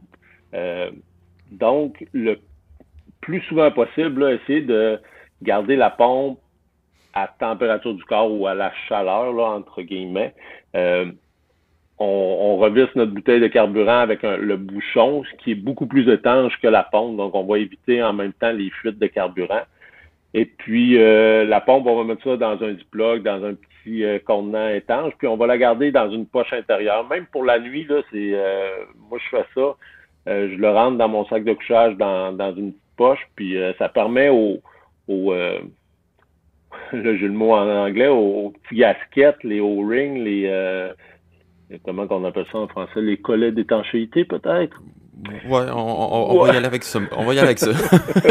Donc, ça, c'est en caoutchouc, puis au froid, ça devient plus dur, donc ça fait moins d'étanchéité. Ça fait que si on les garde le plus chaud possible, ça va permettre un meilleur fonctionnement. Ça fait qu'aussitôt qu'on n'utilise plus notre réchaud, c'est une bonne pratique de garder la pompe là, à température du corps si possible.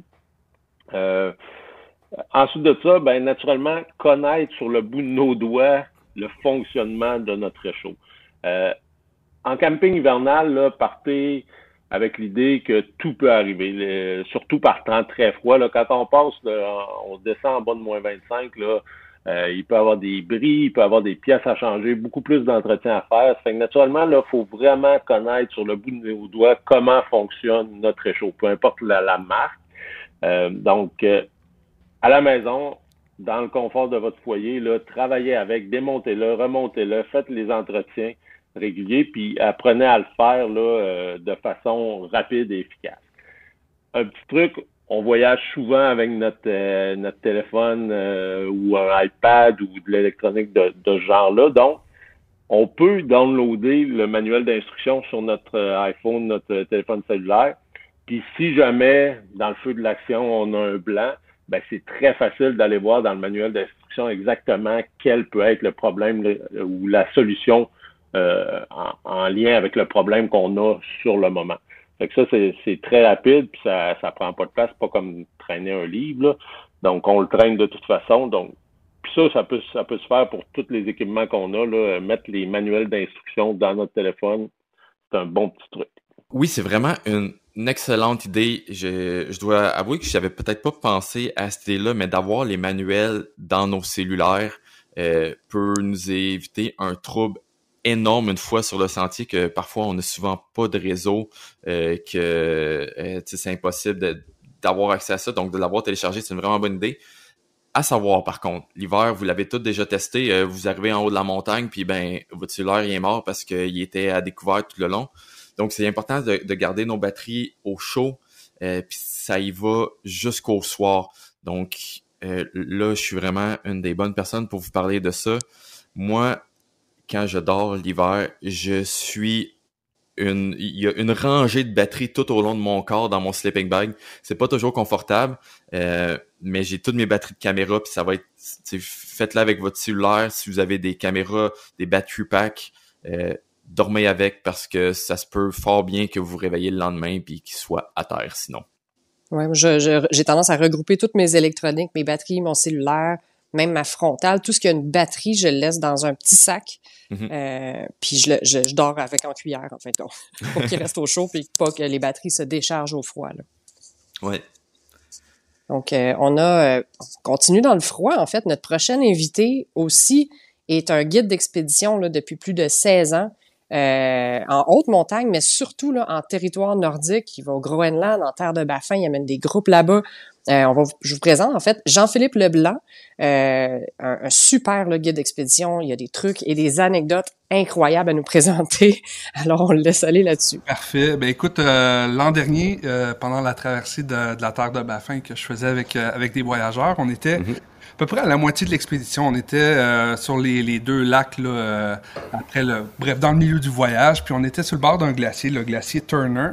Puis en hiver, les glaciers, il continue d'y avoir de l'eau en dessous des glaciers, ça gèle pas complètement, fait qu'il y a toujours un petit filet d'eau qui se déverse quelque part. Puis je me suis approché du glacier, j'étais encore sur le lac, puis je voyais que la lumière était réfléchie, puis tu sais, par une petite couche mince d'eau. Puis j'ai décidé quand même d'aller explorer un petit peu ce coin-là tout seul pendant que les voyageurs prenaient ça tranquille sur le campement. Puis je m'approchais vraiment du bord de la fin du lac, puis vraiment près du glacier, puis j'ai défoncé au fait. J'ai pas défoncé, là, je me suis pas mouillé au complet, mais j'ai défoncé la glace jusqu'aux genoux. Et l'eau a complètement embarqué par-dessus mes bottes. Puis quand l'eau a commencé à embarquer, le réflexe que j'ai eu, c'est de me projeter vers l'avant pour pas défoncer complètement, là, puis me retrouver complètement dans l'eau. Fait qu'en me propulsant vers l'avant, ben je rampais finalement dans un petit centimètre d'eau et de sludge. Et là, j'ai commencé à me rouler par terre pour essayer de me sortir de cette situation-là. Puis après, avoir roulé sur 3-4 mètres, j'ai trouvé une surface de glace qui était dure. Je me suis levé debout. Puis là, j'étais complètement trempé. L'extérieur de mes vêtements, là, complètement trempé. Puis mes bottes, vraiment, j'avais de l'eau complètement. Là. C'était complètement mouillé à l'intérieur de mes bottes. Fait que je suis retourné à la tente Mess.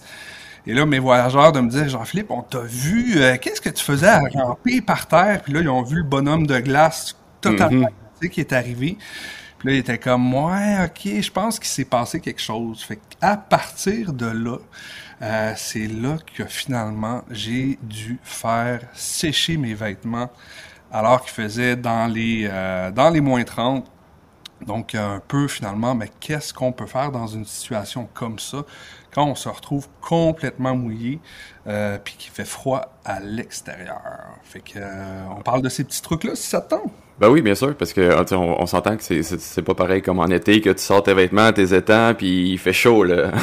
Exactement, il fait super froid, puis je pense qu'il y a rien de plus épeurant qu'être complètement mouillé quand il fait vraiment extrêmement froid à l'extérieur. Okay?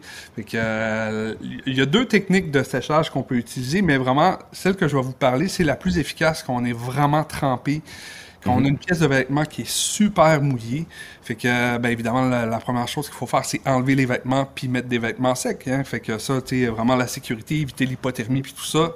Fait que ça se fait généralement bien parce que tout l'équipement était avec nous puis tout ça. Donc, j'ai pu me changer vraiment super rapidement, mais je me retrouvais quand même avec une paire de bottes d'hiver complètement trempes, avec les feutres complètement mouillés, les bas, mes pantalons et tout ça. Donc, mais la pièce critique, c'était vraiment comment je vais faire pour pour réchauffer mes feutres de bottes. Parce que là, c'est vraiment un équipement qui est critique quand il fait froid. Les pantalons puis tout ça, ça va bien gérer, mais qu'est-ce que je fais avec une pièce de tissu qui est hyper absorbante puis qui est gorgée d'eau? Puis je me retrouve dans ces milieux-là. Donc, la technique la plus efficace dans un cas comme ça, c'est pas d'appeler l'armée canadienne puis de se faire rire, là, c'est la première des choses, là. On panique pas. Fait que ce que j'ai fait, j'ai utilisé la technique du séchage à froid. OK? Ça fonctionne vraiment très, très bien quand c'est très froid à l'extérieur. S'il fait moins 10, moins 15, c'est pas une technique qui va bien fonctionner, mais si on parle de froid, là, moins 25, moins 30, etc. C'est vraiment une technique qui va bien fonctionner. Donc, on fait un séchage à froid. Comment on fait ça? C'est qu'on prend notre pièce d'équipement, notre pièce de vêtement, puis moi, je l'ai simplement suspendu. Dans le fond, j'ai mis mon feutre de botte sur mes bâtons de marche qui étaient plantés dans la neige. Donc, en quelques minutes, toute l'eau à l'intérieur est vraiment devenue comme de la glace. C'est devenu de la glace. Donc, super, super dur. Puis après ça, ce que j'ai fait, c'est que j'ai littéralement tapé mes chaussons ensemble, pris une brosse, puis vraiment venir gratter, venir frotter la pièce de vêtement pour essayer de concasser cette glace-là, puis faire en sorte que la glace puisse sortir finalement de la pièce de vêtement. Donc, j'ai fait ça pendant peut-être 1h30, 2 heures de temps. Donc, alterner des périodes de séchage, des périodes de frottage pour venir sortir la glace qu'il y avait dans la pièce d'équipement. Donc, j'ai vraiment fait ça pendant un bon bout de temps. Puis, ça a vraiment aidé à faire en sorte que le gros de la glace soit sorti, mais il restait toujours une petite humidité quand même à l'intérieur de ça. Puis après ça, pour m'aider, pour faire la finition, là, c'est finalement, je mettais mes chaussons à l'intérieur de mon sac de couchage. Donc, ça a permis, tu sais, vu que mes chaussons, il restait une petite humidité, mais c'était plus une humidité qui était extrêmement grosse et majeure et tout ça. Ça faisait en sorte que pendant la nuit, ça continuait à sécher tranquillement. Puis après ça, le séchage, l'autre technique de porter nos vêtements qui sont humides, petit à petit, ça va venir aussi sécher notre pièce de vêtement. Fait qu'en mettant aussi mes bottes pendant la journée, en marchant avec, en continuant de progresser avec ça, ça a fait en sorte qu'après peut-être 3-4 jours, je peux pas dire qu'il était sec, mais clairement, il était vraiment rendu confortable comparativement à la première journée là, après cette chute dans l'eau que j'avais fait, là. Ouais, j'aime toujours dire qu'en hiver, on est quasiment comme une sécheuse. En fait, ça fonctionne en été aussi, là, on est quasiment une sécheuse humaine, là. Donc, tu sais, la chaleur de notre corps aide à ce niveau-là. Puis, ouais. Je sais pas, tu me diras ce que tu utilises toi, mais moi, c'est une des raisons pourquoi j'aime avoir un sleeping bag en synthétique l'hiver, c'est que de cette manière-là, tu sais, il peut aider à évacuer l'humidité de mes vêtements sans perdre ses composantes isolantes. Ouais, tu sais, je suis d'accord avec toi. Tu sais, effectivement, j'ai plus souvent vu de la glace se former dans les sacs de couchage en duvet que dans les sacs de couchage en synthétique, là. Fait que ça, c'est quelque chose que j'ai vu quand même fréquemment arriver, parce que souvent, on va dormir, exemple, le soir avec nos bas humides à l'intérieur de notre sac de couchage, on va les garder sur notre pied pour continuer à les faire sécher.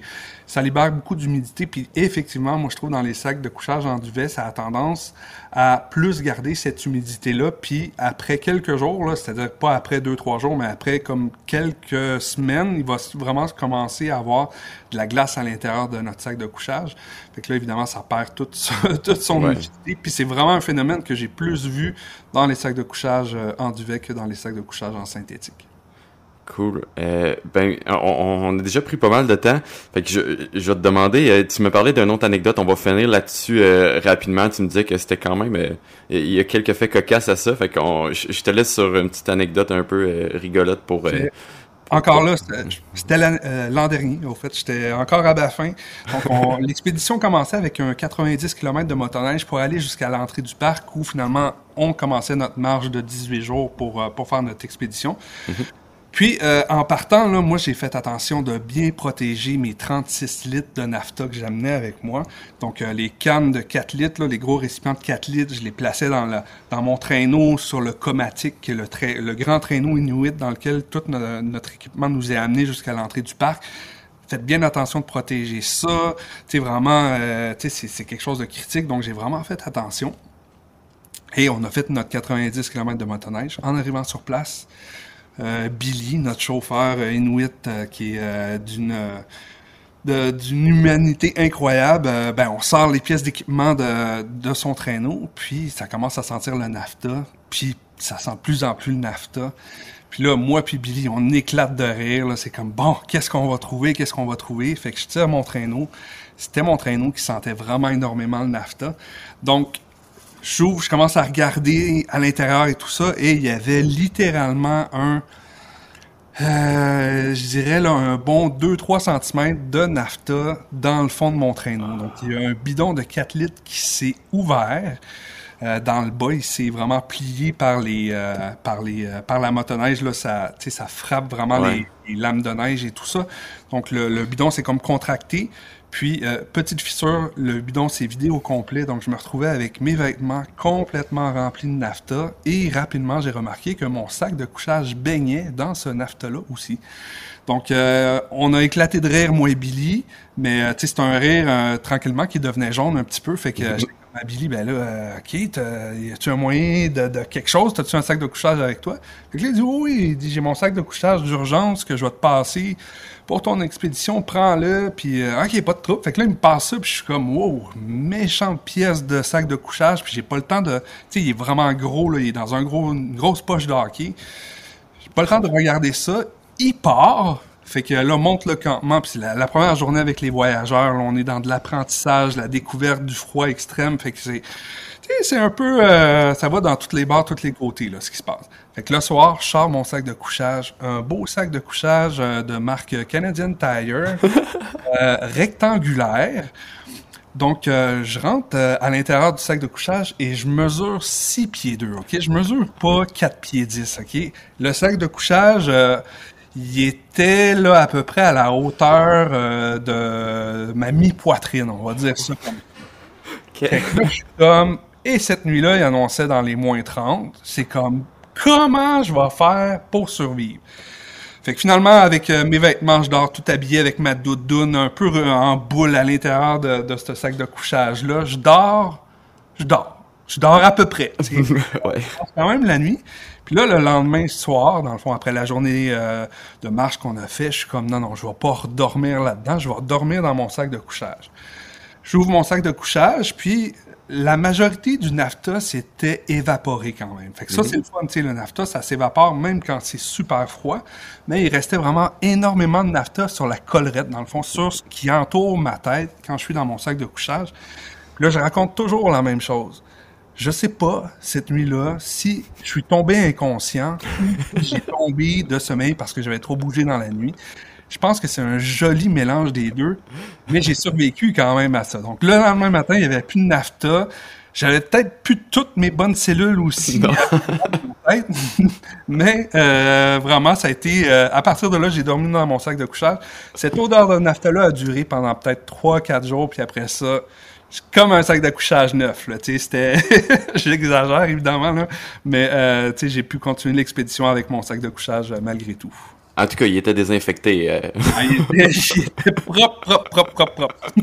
Wow. Vraiment une anecdote que je trouve tellement drôle, là, le fait qu'il était peut-être ses vapes de son sleeping bag. En tout cas, ça fait des belles nuits. Au moins, il a bien dormi. Puis au moins, il a bien dormi, puis ça s'est bien fini. La prochaine invitée, c'est quand on disait la crème de la crème du Québec, là, c'est... Je vais vous la présenter, puis vous allez la deviner juste au travers de sa description. C'est une aventurière polaire, une cinéaste d'aventure qui vit de ça depuis 2014. Une femme inspirante qui est dernièrement devenue la femme la plus rapide à atteindre le pôle sud non assisté. Donc, je pense juste ça, c'est sûr que vous l'avez deviné, là. Donc, j'ai le plaisir de vous présenter Caroline Côté et ses astuces pour le camping d'hiver. Ben écoute, moi j'ai commencé à faire du camping d'hiver, ça fait depuis 2014, ma première expédition. J'étais allée en Antarctique, je connaissais rien du camping d'hiver, ok, puis j'ai été là, dramatisée parce que mon copain dans le temps, il m'avait amené dans les White Mountains, ok, dans les montagnes blanches aux États-Unis, puis première nuit, il ventait dehors, je comprenais rien. Et c'est pas cette fois-là là, que j'ai pris de l'expérience, là, parce que là, c'était juste comme, OK, ben, j'essayais juste de me sortir de cette situation-là, rien de plus, là. Mais je dirais pour conseil par rapport au camping d'hiver, d'un, c'est de s'accompagner peut-être de quelqu'un qui en a déjà fait. C'est vraiment, vraiment pratique. Puis, moi, vraiment, là où je veux axer, c'est les petits détails. Parce que, selon moi, le camping d'hiver, c'est vraiment relié au contrôle de ce qu'on a avec nous, au contrôle de toutes les petites choses, OK, qui nous entourent. Par exemple, moi, j'ai souvent perdu ma cuillère pour manger, OK?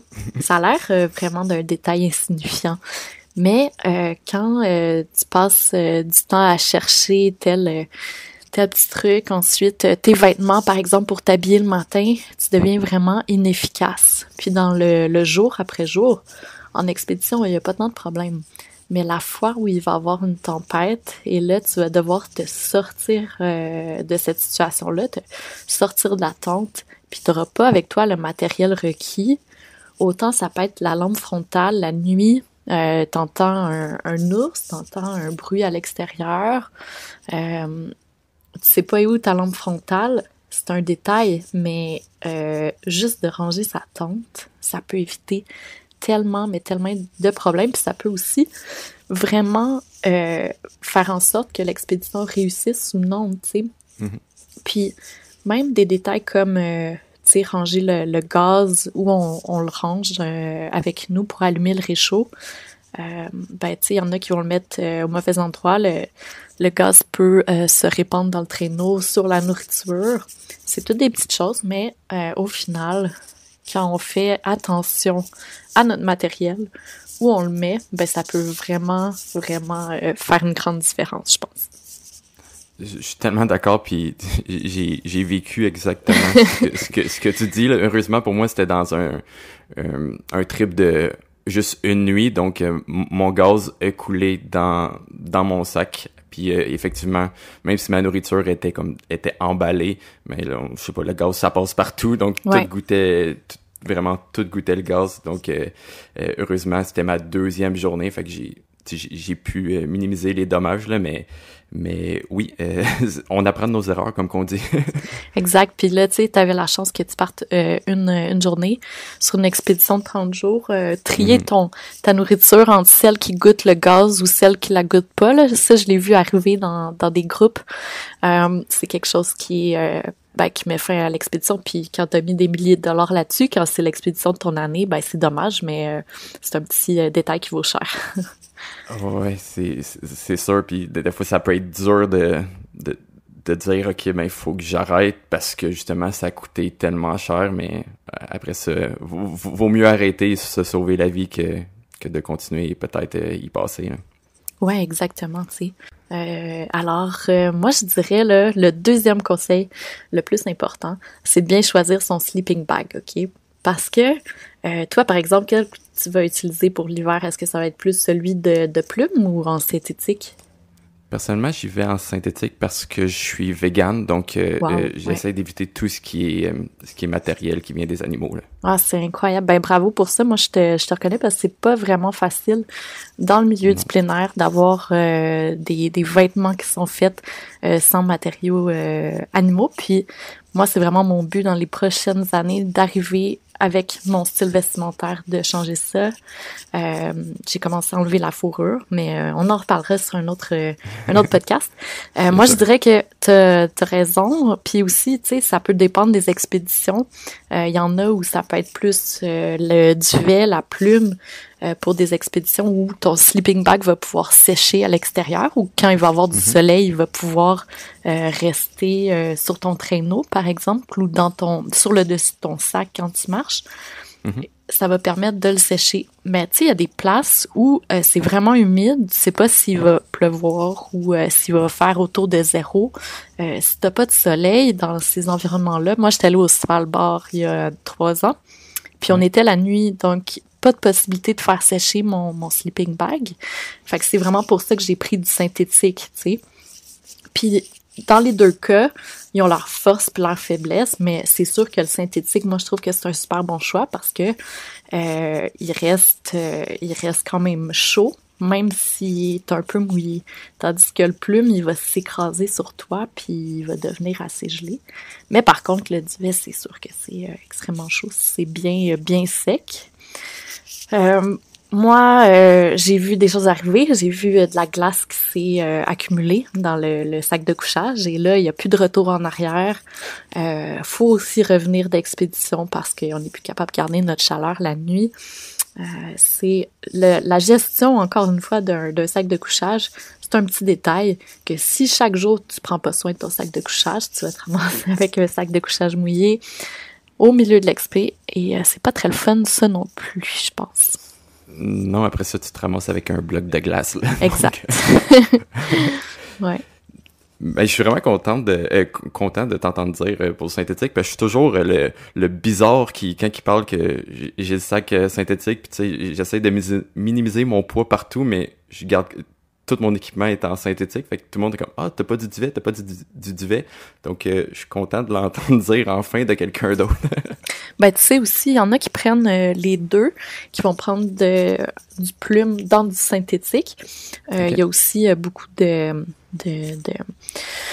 qualité à prendre ce duo-là. Il est vendu en Norvège, les deux ensemble. Il y a une compagnie qui le fait. Mais ça commence justement à sortir, ça aussi. Mais ouais, moi, je trouve que le synthétique, ça fait super la job. Donc, je pense que tu me disais, Caro, que tu avais un troisième conseil pour l'auditoire. Donc, je te laisse y aller. Ouais, on y va rapidement si tu veux. Ben moi, là, si j'avais une suggestion à faire, tu sais, des fois, les gens ils se demandent « Ah, y a-t-il une tente d'hiver puis une tente d'été? » Moi, je trouve que des fois, il n'y en a pas de différence entre la tente d'hiver et la tente d'été. Et la seule chose que j'aurais à recommander, moi, c'est de prévoir une tente avec un bel habitacle où il y a de la place pour avoir une cuisine, OK? Pour moi, dormir dans la même place où je fais la cuisine et l'endroit où je vais dormir, je veux que ça soit séparé parce que en faisant la cuisine, OK, on fait beaucoup de vapeur. Il y en a qui vont cuisiner à l'extérieur, mais c'est tellement moins confortable. Fait que moi, je prévois vraiment là, un carré dans la neige. Je fais un gros trou. Et là, ça me permet d'avoir ma petite cuisine, OK, où je peux me reposer les pieds dans le trou, puis faire mon endroit où je peux faire toute la nourriture sur le réchaud. Et toute la vapeur va aller à l'extérieur parce que je vais laisser ma tente ouverte. Puis avoir cet espace de préparation de nourriture-là, c'est tellement important. Puis ça, c'est pas le cas dans toutes les tentes. Des fois, il manque d'espace. Puis on pense que juste avec une tente à quatre côtés, c'est possible de cuisiner à l'intérieur ou qu'on est obligé d'aller à l'extérieur sans avoir d'endroit pour cuisiner. Mais juste avoir le petit double toit qui nous permet d'avoir un espace, wow, ça change la vie. Ouais, puis ben en fait, je trouve ça cool parce que ça revient exactement à ce qu'on disait sur le dernier point par rapport au sleeping bag. Corrige-moi si je me trompe, mais je crois qu'avoir un espace comme ça dédié à la cuisine hors de l'espace où on dort, mais ça l'évite qu'il y ait de l'humidité qui se ramasse dans notre stock pour dormir. Ben oui, exactement, c'est la base. J'imagine même pas la vapeur d'eau qui est produite à l'intérieur d'une tente avec les portes fermées. Habituellement, les gens ils ont peur d'ouvrir la porte puis de garder cet espace-là ouvert. Moi, je vous dis, s'il neige pas ou s'il y a pas de grands vents qui font entrer de la poudrerie dans la tente, moi, c'est sûr que j'ouvre la porte là, de la tente. Puis ce qui est le fun l'hiver, c'est qu'il n'y a pas de maringouin, fait qu'on peut tout laisser aérer. Mais surtout, là, c'est que on va penser qu'on va avoir plus froid. Mais en fait, avec toute la vapeur d'eau de notre corps, si on n'ouvre pas les portes, on va se retrouver en train de surchauffer, OK? Puis de faire beaucoup de vapeur d'eau qui va aller justement dans notre sleeping. Et donc, ça va être un cercle vicieux que, en fin de compte, on va avoir plus froid que si on avait tout aéré. Exact. Caro, vraiment, a été d'une super générosité, là. 3 excellents volets, 3 excellents trucs. Même chose, moi, je dors tout le temps là, avec mes vestibules de tente ouverts, évidemment, sauf s'il pleut. Là. Mais même par temps très froid, je préfère dormir au sec que dormir à l'humidité et potentiellement geler un peu plus. Un autre petit point super important, justement, l'idée de la ventilation dans la tente. Si on a froid au visage, souvent, on va peut-être avoir tendance à se cacher le visage dans le sac de couchage. C'est vraiment à ne pas faire, parce que ça va vraiment créer une accumulation d'humidité. Là, on sort de la vapeur d'eau là, par notre bouche. Donc, si on a froid au visage, peut-être se mettre un cache-cou puis respirer à l'extérieur du sleeping bag plutôt qu'à l'intérieur. Là, ça pourrait nous sauver une grosse accumulation d'humidité là, dans la tente. Notre prochain invité, lui, va être un style... en fait, il vient du Saguenay. C'est vraiment une référence là, en survie en forêt. Il y a des blogs, il est présent sur les réseaux sociaux.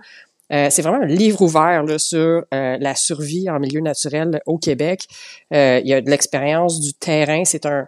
Il se dit un petit laboratoire. Là. Il a pas mal tout testé. On vous présente Michel Tremblay qui va nous parler de ses trucs pour la survie en camping hivernal. Ben, c'est sûr que l'abri est super important. Puis le feu, bien entendu, c'est comme un peu la base, on va dire. Mais quand on est capable de profiter d'avoir un certain abri, bien protégé de la brise et des vents, avoir un feu à proximité, ce qu'on peut ajouter à ce feu, ce serait d'avoir ce qu'on appelle un banc de parc. C'est une technique qui a été élaborée par André-François Bourbeau. Puis, quand on l'applique, c'est vraiment très efficace. Ça se trouve à être, en fin de compte, on va dire un matelas qu'on installe à proximité de notre feu. Puis, le matelas va être constitué de branches longitudinales d'à peu près 2 cm de diamètre, appuyées sur 2 montants. Fait que ça donne comme un peu un effet de banc ou de matelas avec une certaine rigidité, un minimum de confort, on va dire, mais ça a, vu le diamètre, ça a une certaine flexibilité. Quand on l'installe à proximité du feu, ce que ça a pour effet, c'est que le feu de proximité, le rayonnement de celui-ci va nous réchauffer latéralement, bien entendu, mais la chaleur va s'engouffrer sous le matelas pour venir réchauffer tout le bas du corps, tout le dos, autrement dit, si on est couché sur le dos, bien entendu. Fait qu'on est capable de faire une rotation, un peu comme une rôtisserie pour être capable de gagner en chaleur pendant cette situation-là. Mais le beau du bad pack, c'est qu'on gagne en confort puis on est chauffé par le dessous quand on est tout près d'un feu. Wow, ok. Fait qu'on parle vraiment, tout le monde va penser à, ok, il faut que j'apporte un matelas puis tout ça, mais des fois, le matelas est pas possible, ou des fois, on se retrouve en situation puis, ok, ben, il faut qu'on deal avec les éléments. Fait que, c'est comme, dans le fond, c'est un matelas naturel qui est, en plus de ça, chauffé par le feu. Fait que c'est juste, c'est malade.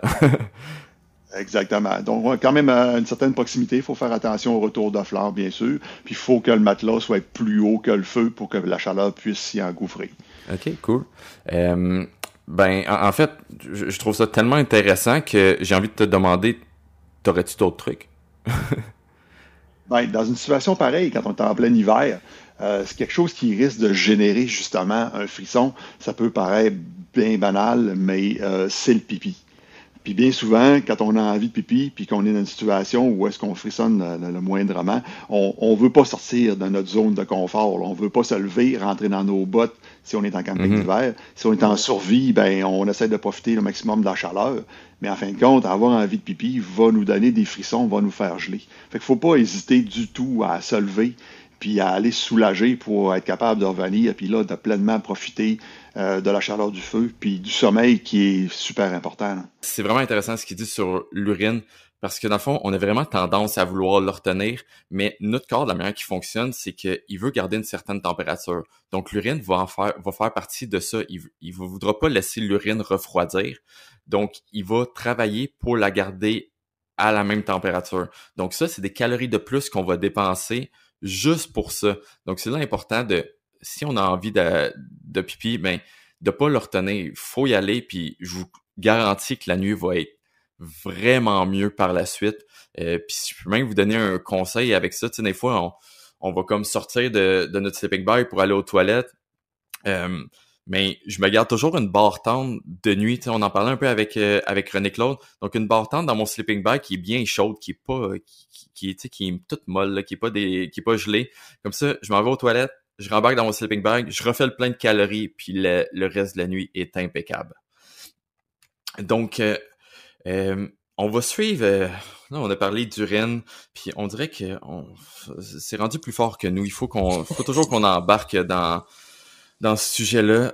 Je vous spoilerai pas trop de sujet, mais urine vous envoie vers la bonne piste là déjà.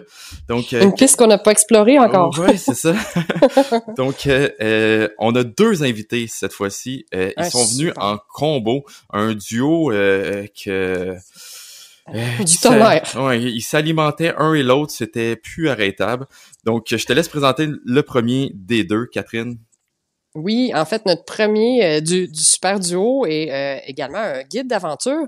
Il est spécialisé, il monte en fait des expéditions sur mesure, là, puis il adore réunir des gens qui ne se ressemblent pas puis créer des expériences humaines. C'est quelqu'un justement de très, très humain que j'adore. Donc, c'est Samuel Ostiguy qui va être accompagné par Simon Nadeau. Donc, Simon Nadeau, qui est un guide en tourisme d'aventure au travers le monde. Il se dit lui-même, dans le fond, il dit qu'il aide les gens à les apporter à découvrir leur wow en milieu naturel. Donc, là-dessus, on vous laisse sur ce conseil et ces anecdotes de merde. Déjà, j'ai besoin de vraiment aller dans la transparence ici, puis nommer le fait que on avait donc l'appel prévu ensemble et j'étais sur le bol au moment où Simon m'a écrit ce matin et a tenté de m'appeler et comme ça fait quand même 20 ans qu'on joue dehors ensemble, c'est pas la première fois qu'on parle de caca ensemble, puis je trouvais que je peux pas passer à côté de l'opportunité de le faire. Tout en étant enregistré avec lui. Donc, voilà. Mais effectivement, tu sais, le fait d'aller à la toilette dehors, déjà c'est un défi, même en été, tu sais. Fait que quand on pense à l'hiver, on peut penser que c'est un frein. Mais moi, j'adore faire mes besoins à l'extérieur en tout temps, mais spécialement l'hiver. Je trouve que ça offre sorte d'opportunités puis de possibilités parce que dans le fond il y a les besoins. Moi je déteste aller aux toilettes dehors l'hiver. C'est bon, on a les deux versions là, fait qu'on va vouloir vous entendre. C'est un calvaire. OK. Puis c'est intéressant parce qu'on a des stratégies qui sont vraiment différentes. OK. Fait que quand on part ensemble, puis qu'on guide des gens ensemble, parce que ça arrive quand même régulièrement, on arrive avec tous nos conseils, puis les gens essayent différentes stratégies et repartent avec ce qui leur convient le mieux. Super. Ils ont l'occasion d'essayer vos deux stratégies. Ouais, en fait, Samuel, je pense qu'il y en a une stratégie. Moi, j'en ai plusieurs parce que moi, j'ai des défis pour aller à la selle. Super. Veux-tu en parler plus, justement, de tes défis? Oui, c'est ça. Moi, j'ai ce qu'on appelle là, communément, je peux être le seul qui appelle ça de même, mais le caca mou. Ouais, j'ai le caca crémeux. C'est pas liquide, c'est pas dur, c'est comme un petit peu plus comme un yogourt glacé. Un sorbet, pas glacé. Un sundae. Ouais, un peu, mais je dirais plus, non, sorbet, c'est granuleux, tu sais. Là, c'est vraiment, il y a comme un crémeux, okay. Là, ça sort comme un fudge chaud. Okay. Et puis, fait que s'essuyer, c'est long. Puis en position squat, je viens que j'ai plus de sang dans les jambes, puis c'est comme épeurant de tomber dedans. Donc, ouais, c'est rempli de défis. Donc, à travers les années, j'ai découvert certaines choses. Là. En été, quand je suis en milieu forestier, j'apporte une sangle d'escalade que je me passe à l'entour des fesses puis que j'accroche après un arbre. Fait que ça me maintient, ça me soutient. Wow! Tu sais, j'ai vu ça, j'ai découvert ça il y a quelques temps là, sur un TikTok. Et puis, de toute place. Et puis, l'hiver, quand j'ai un traîneau, j'amène une chaudière avec une lunette. Je suis fancy comme ça. Ah, carrément, là, avec vraiment le siège, là. Oui, okay. oui, qui se lève, qui se baisse. Okay. Puis je gère ça à ce moment-là comme ça. Fait que c'est la version de luxe. Fait que évidemment, ça prend de la place. Il faut avoir la place dans le traîneau. Moi, je préfère la version beaucoup plus ninja, plus allège. Donc, mais il y en a pour tous les goûts. Fait que, mais évidemment, comme je pense que le premier élément, c'est la préparation là, avant d'aller pour la toilette. Fait que, il y a différents moments. Il y a quand on est sur la route pendant la journée, on est en train de progresser. Puis il y a, disons, le soir au camp de base. Puis il y a la nuit aussi, qui est comme peut-être une troisième possibilité. Donc, mais en tous les cas, je pense que c'est vraiment la préparation qui fait la différence là, pour moi. Fait que de m'assurer de voir la séquence, dans quel ordre je vais faire les choses, puis de préparer mon matériel en avance. Tu sais. Okay. Donc, puis même me préparer en avance parce que la première chose que je vais vouloir faire, c'est me protéger, tu sais, du vent. Trouver un endroit qui est à l'abri du vent le plus possible. Si on est dans un endroit où il n'y a pas d'arbres, il n'y a pas de couvert, peut-être de se mettre sous le vent derrière la tente. Puis si ça, c'est possible, c'est pas possible, à ce moment-là, en dernier recours, c'est de s'exposer évidemment les fesses, donc de se mettre dos au vent. OK. Dos au vent, carrément. Pas face. Ouais, dos au vent. OK. Oui, pour l'urine, pour le pipi. Ah oui. Parce que si tu fais pipi en même temps, ça va faire l'effet ventilateur. Ah oui. OK, on va avoir une brume. On veut pas de bruine. OK. Non, c'est ça. Ouais, puis en même temps, protéger le visage, là, protéger le nez puis les joues qui vont être exposés, pour pas être exposés le moins possible. OK. Puis toi, t'as pas d'équipement spécifique, là. Tu traînes pas une chaudière ou une sangle ou un siège l'hiver. Non. OK. Non. Je sens qu'on va rire de moi, là. Spécial. Mais par contre, je m'assure d'avoir comme, tu sais, le rouleau de papier de toilette, il est sorti du sac Ziploc, puis il est souvent dans mon manteau, tu sais, que je dézippe légèrement, là, en haut au niveau du cou. Il est dans mon manteau. Puis souvent, je vais le faire, puis je vais enlever mes mitaines. Tu sais, c'est très rare que je vais utiliser des gants ou des mitaines pour m'essuyer. Mais ça veut dire que faut vraiment que j'aille chaud. Tu sais, fait que je vais avoir ma tuque, je vais avoir évidemment le plus de capuchons possible, le plus de couches possible ailleurs pour être au chaud. Puis mes mitaines, je vais les mettre dans mon manteau aussi de l'autre côté. Puis là, ben, ouais, jamais à terre. Mon petit sac de déchets, il va être pas loin. Là. OK. Fait que tout va être prêt. Puis si je suis en zone forestière, ben je vais vouloir généralement taper la neige autour ou creuser pour pouvoir, comment dire, descendre le plancher, là, pour être au même niveau. Moi, je le fais souvent. Là, ça, je le fais à l'avance. Ben, en arrivant au campement, là, je me crée un endroit, une zone où est-ce que c'est là que je vais aller, puis je le tape. Parce que, tu sais, quand tu prends le café, tu prends le café le matin, là, puis t'as la petite envie vite là, que ça presse. Ben, tu veux pas être en train de taper le sol avec tes mouflons, t'as pas tes raquettes, puis là, t'es Colin, faut que ça sorte. Fait qu'il y a déjà une préparation de zone à faire qui est plus d'effort que l'été. Là. Oui, absolument. Absolument. Près du campement. Faut pas se prendre trop à dernière minute. T'sais. OK. Donc, dans la séquence de préparation va être plus longue là, en hiver qu'en été quand on n'a pas accès à une toilette sèche. Là. Puis, vous dites que vous nivelez autour? Oui, ben c'est ça, tu sais, c'est que t'as tellement de linge, t'as tellement de couches de linge puis d'équipement que tu prends de la place en soi. C'est juste te déplacer. Puis tu veux, tu sais, quand t'arrives sur ton site, là, si tu veux de toilette, tu veux pas accrocher, tu veux pas l'accrocher par après, là, tu veux pas marcher dedans. Fait que on nivelle alentour pour être capable de se déplacer alentour du trou. Oui. Excellent. Du paquet. OK. Ouais. Intéressant.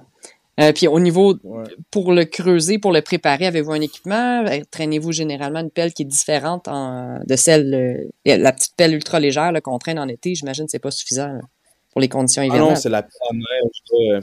C'est la pelle à neige qu'on va traîner de toute façon pour toutes les tâches qu'on va avoir à faire, là, que ce soit faire fondre de l'eau et tout ça. Donc, justement, au niveau de la gestion du matériel, là, c'est très, très attention. C'est très important de faire attention de ne pas mettre la pelle dans le tas. C'est ça. Ça peut avoir l'air évident, mais il y a vraiment une gestion, une prise de conscience de OK.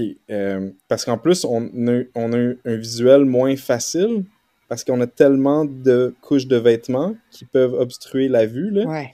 Fait que d'essayer de trouver des stratégies pour peut-être les salopettes, les rabattre, une fois qu'on les a rabattus vers l'arrière, peut-être les ramener vers l'avant pour éviter que les élastiques traînent dans le tas éventuellement. Le manteau, généralement, si j'ai ma grosse doudoune, puis que la météo le permet, je vais enlever la grosse doudoune pour me permettre de me pencher un peu plus puis peut-être d'avoir un contact visuel sur la zone de l'arrière. Pour éviter les accrochages. Pour éviter les accrochages. Parce que c'est ça, bien qu'au niveau de l'hygiène, il y a moins de risque de prolifération au niveau de la chaîne de froid, au niveau de la nourriture l'hiver, tu sais, c'est bien. Mais par contre, le risque, c'est finalement d'en mettre un peu partout là, quand on va aux toilettes. OK. Fait que le multicouche devient un enjeu là, l'hiver là, quand on sort à nos besoins. Exact. Puis aussi l'inspection, tu sais, moi, après d'avoir été aux toilettes, là, j'inspecte toujours mes pantalons, mes salopettes. Les choses que je dois remonter, là, j'inspecte tout le temps. Parce qu'il y a des fois, tu sais, le linge est souvent foncé, là, puis tu vois pas que tu t'es accroché. Puis là, ben, c'est quelque chose que tu traînes avec toi pour le restant de l'expé. Oui. C'est pas le fun. Oui, parce que souvent, vous partez... C'est comme une mauvaise histoire, tu sais. C'est ça, parce que l'hygiène, quand vous partez dans des longues expéditions l'hiver, vous l'avez pas aussi fréquemment que l'été. Non, c'est ça. Ça va dépendre de l'expédition, là, mais en général, l'hygiène, elle est extrêmement minimaliste, là. T'sais, étant donné que tu as tellement de linge sur toi et tout, l'odeur n'est pas supposée de sortir en général, mais peut-être que je vais apporter des lingettes, mais empaquetées individuellement, puis que je vais faire dégeler dans mon sac de couchage la nuit pour que le matin, quand je me lève, elle est prête, là. Mais sinon, il y en a pas. Plus minimaliste. Ce que j'ai commencé à faire, en tout cas, dernièrement, je suis encore dans une phase de test, mais pour l'instant, je trouve ça plutôt pratique. Mais tu sais, en fait, c'est ça, c'est d'utiliser la neige directement quand tu es aux toilettes pour faire un micro-lavage. Quand la température est bonne puis que les mains sont chaudes, ben de mettre juste une fine couche de neige dans la main, d'utiliser la chaleur de la main pour la faire fondre, ça fait un petit peu d'eau pour, tu sais, soit juste venir se rincer les mains avant de mettre du Purell et même peut-être les parties génitales, tu sais, entre les cuisses, autour des parties génitales. Puis on peut refaire le processus 2-3 fois avec une nouvelle fine couche de neige. Puis une fois que les mains sont sèches après, ben, avec le Purell, je trouve que ça fait un petit micro-nettoyage quotidien là, tu sais, aux 2 jours qui fait pas mal de sens. Évidemment, plus à risque pour les engelures, là, donc c'est pas toutes les météos. Le petit effet exfoliant de la neige peut surprendre. Moi, je connais des gens qui s'essuient littéralement qu'avec de la neige. Oui. Donc, avec ils font des petits, boule de neige, là? Oui, ils font une boule de neige en format cône, un peu comme un œuf. Puis, ils prennent le bout étroit, puis ils font leur job avec ça. C'est le bidet d'hiver, finalement. Ça, c'est fort. Absolument. C'est le bidet d'hiver. Oui. Nice. Oui, ça, je pense que c'est un super pouvoir là, que certaines personnes ont, que moi, malheureusement, je n'ai pas. Ça prend toute une technique, oui. Oui. Excellent. Mais écoutez, c'est vraiment... c'est très intime comme conversation. Fait que je suis contente qu'on l'aborde parce que c'est vraiment un sujet qui est un peu mystère là, pour tout le monde. Là. Comment on fait? C'est quoi les techniques d'hiver? Je pense que vos trucs vont être bien appréciés là, quand on n'a pas accès à une toilette sèche là, en longue randonnée d'hiver. Fait que je vous remercie beaucoup, les gars. Puis, je sais pas si vous voulez me parler de votre prochain projet, prochaine expédition. Ben oui, absolument. Avec Samuel, on va guider sur une expédition de ski de banquise sur le fjord du Saguenay. C'est du 24 février au 1er mars, 5 jours de temps où est-ce qu'on va skier, en se déplacer en nomadisme du point de la ville de la Baie jusqu'à l'Anse-Saint-Jean, sur le fjord du Saguenay, sur la glace, avec des falaises de 300 mètres de haut d'un côté, le brise-glace qui passe, on sent la vague qui passe en dessous de nous autres quand on dort, puis tous les matins, on démonte le campement puis on se déplace au prochain site là, qu'on a ciblé, là, puis on fait ça pendant 5 jours de temps. Non, mais tu sais, c'est des techniques de progression qui ressemblent beaucoup à ce qu'on utiliserait si on était sur l'océan Arctique. Puis il y a pas beaucoup d'endroits où on peut utiliser ce type de technique-là, finalement, quand on est plus au sud. Donc, c'est particulièrement intéressant. Puis sur le Saguenay, Simon, est-ce qu'on va avoir le bucket? Absolument, absolument. Parce qu'il n'y a pas d'arbre pour les sables. On a même un marqueur, on a même un Sharpie pour écrire dessus pour ceux qui veulent laisser leurs initiales. Super. Donc, on vous avait pas menti, hein, c'était une anecdote. On dirait qu'on a pris l'habitude avec un dernier épisode de finir sur une histoire de caca. Ben, on pouvait pas. On dirait qu'on a aimé ça. Fait que voilà. Mais ce duo divertissant là, si vous voulez, en fait, expérimenter tout ce qu'on a parlé en fait, puis tu sais que peut-être ça vous fait peur de partir seul, ben ils viennent de nous, dans le fond, de nous plugger leur aventure qui s'en vient, que vous pouvez vous joindre à eux. Donc, c'est sur le fjord du Saguenay. Deux gars d'expérience, puis vous l'avez vu, là, sont tellement divertissants et attachants. Là. Ça serait vraiment une façon parfaite là, de... Je sais pas si c'est bon pour les initiés. Contactez-les. Sont super le fun. Donc, on va mettre les liens dans l'épisode là, si vous voulez avoir plus d'informations sur leur expédition. Puis, on tient vraiment à remercier là, les 12 invités qu'on a eus. C'est vraiment tout un épisode. C'est dense. Chacun d'eux a été super généreux. Donc, un gros merci là, à tous ces professionnels là, d'expéditions d'hiver au Québec. On a vraiment eu la crème de la crème. Puis on les remercie de nous avoir partagé si généreusement leurs trucs. Ouais, on va mettre tous leurs liens à eux aussi dans les pas dans les commentaires, dans la description. Donc, s'il y en a un que vous connaissez pas puis que vous avez vraiment aimé, ben tout va être là. Vous allez pouvoir les retrouver facilement. On vous invite fortement à aller les suivre. Vous pouvez le voir, c'est des gens passionnés et avec une expertise hors du commun. Donc, vous allez retrouver du contenu et des aventures qui vont vous inspirer, c'est sûr. Puis si vous voulez nous voir, en fait, moi et Alex, comme le disait en intro, on donne des conférences, on fait des super belles soirées, conférences. On en a beaucoup de planifiés pour cet hiver. Fait qu'hésitez pas à aller jeter un coup d'œil. Si vous voulez nous voir en personne, on va organiser là, des super soirées conférences là, tout au long du mois de janvier et de février. Fait que vous êtes les bienvenus à vous joindre à nous pour ces beaux moments à partager ensemble. Ouais, exact. Sur plusieurs sujets, là, moi et Catherine, on a vraiment une expertise. En fait, on a des expériences différentes. Donc, malgré que vous nous écoutez maintenant en podcast, puis on a notre dynamique à deux, mais nos conférences sortent carrément de ça. On s'en va, on explore vraiment plus en détail certains sujets.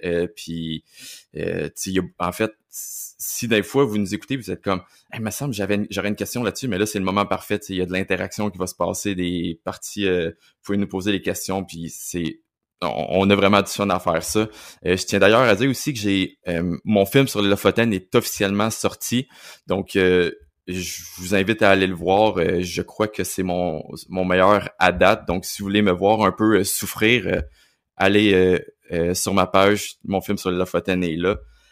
Là-dessus, on a remercié nos invités, mais il y a une autre personne qu'on doit remercier. C'est toi, c'est vous qui nous écoutez. Vous êtes complètement incroyable. On a vu nos chiffres sur Spotify. Vous êtes plusieurs qu'on s'est placés, malgré que ça fait seulement 6 mois qu'on existe. Donc, en une demi-année, on s'est déjà placé dans votre top 10 de podcasts pour l'année. Pour certains, votre top 5. Puis même pour plusieurs de vous, par plusieurs, je dis des centaines de vous, dans votre top 1 de podcasts en 6 mois pour l'année. C'est complètement incroyable. Merci du fond du cœur. On se sent vraiment privilégié d'être dans vos oreilles, puis on va continuer à l'être pour 2024. Oui. Fait qu'on vous souhaite, là, on est en plein milieu du temps des fêtes, fait qu'on tient vraiment à vous souhaiter là, une super année 2024, plein d'aventures, du temps de repos aussi, mais surtout plein d'aventures. Oui, donc joyeuses fêtes, puis bonne année à vous. On se revoit l'année prochaine.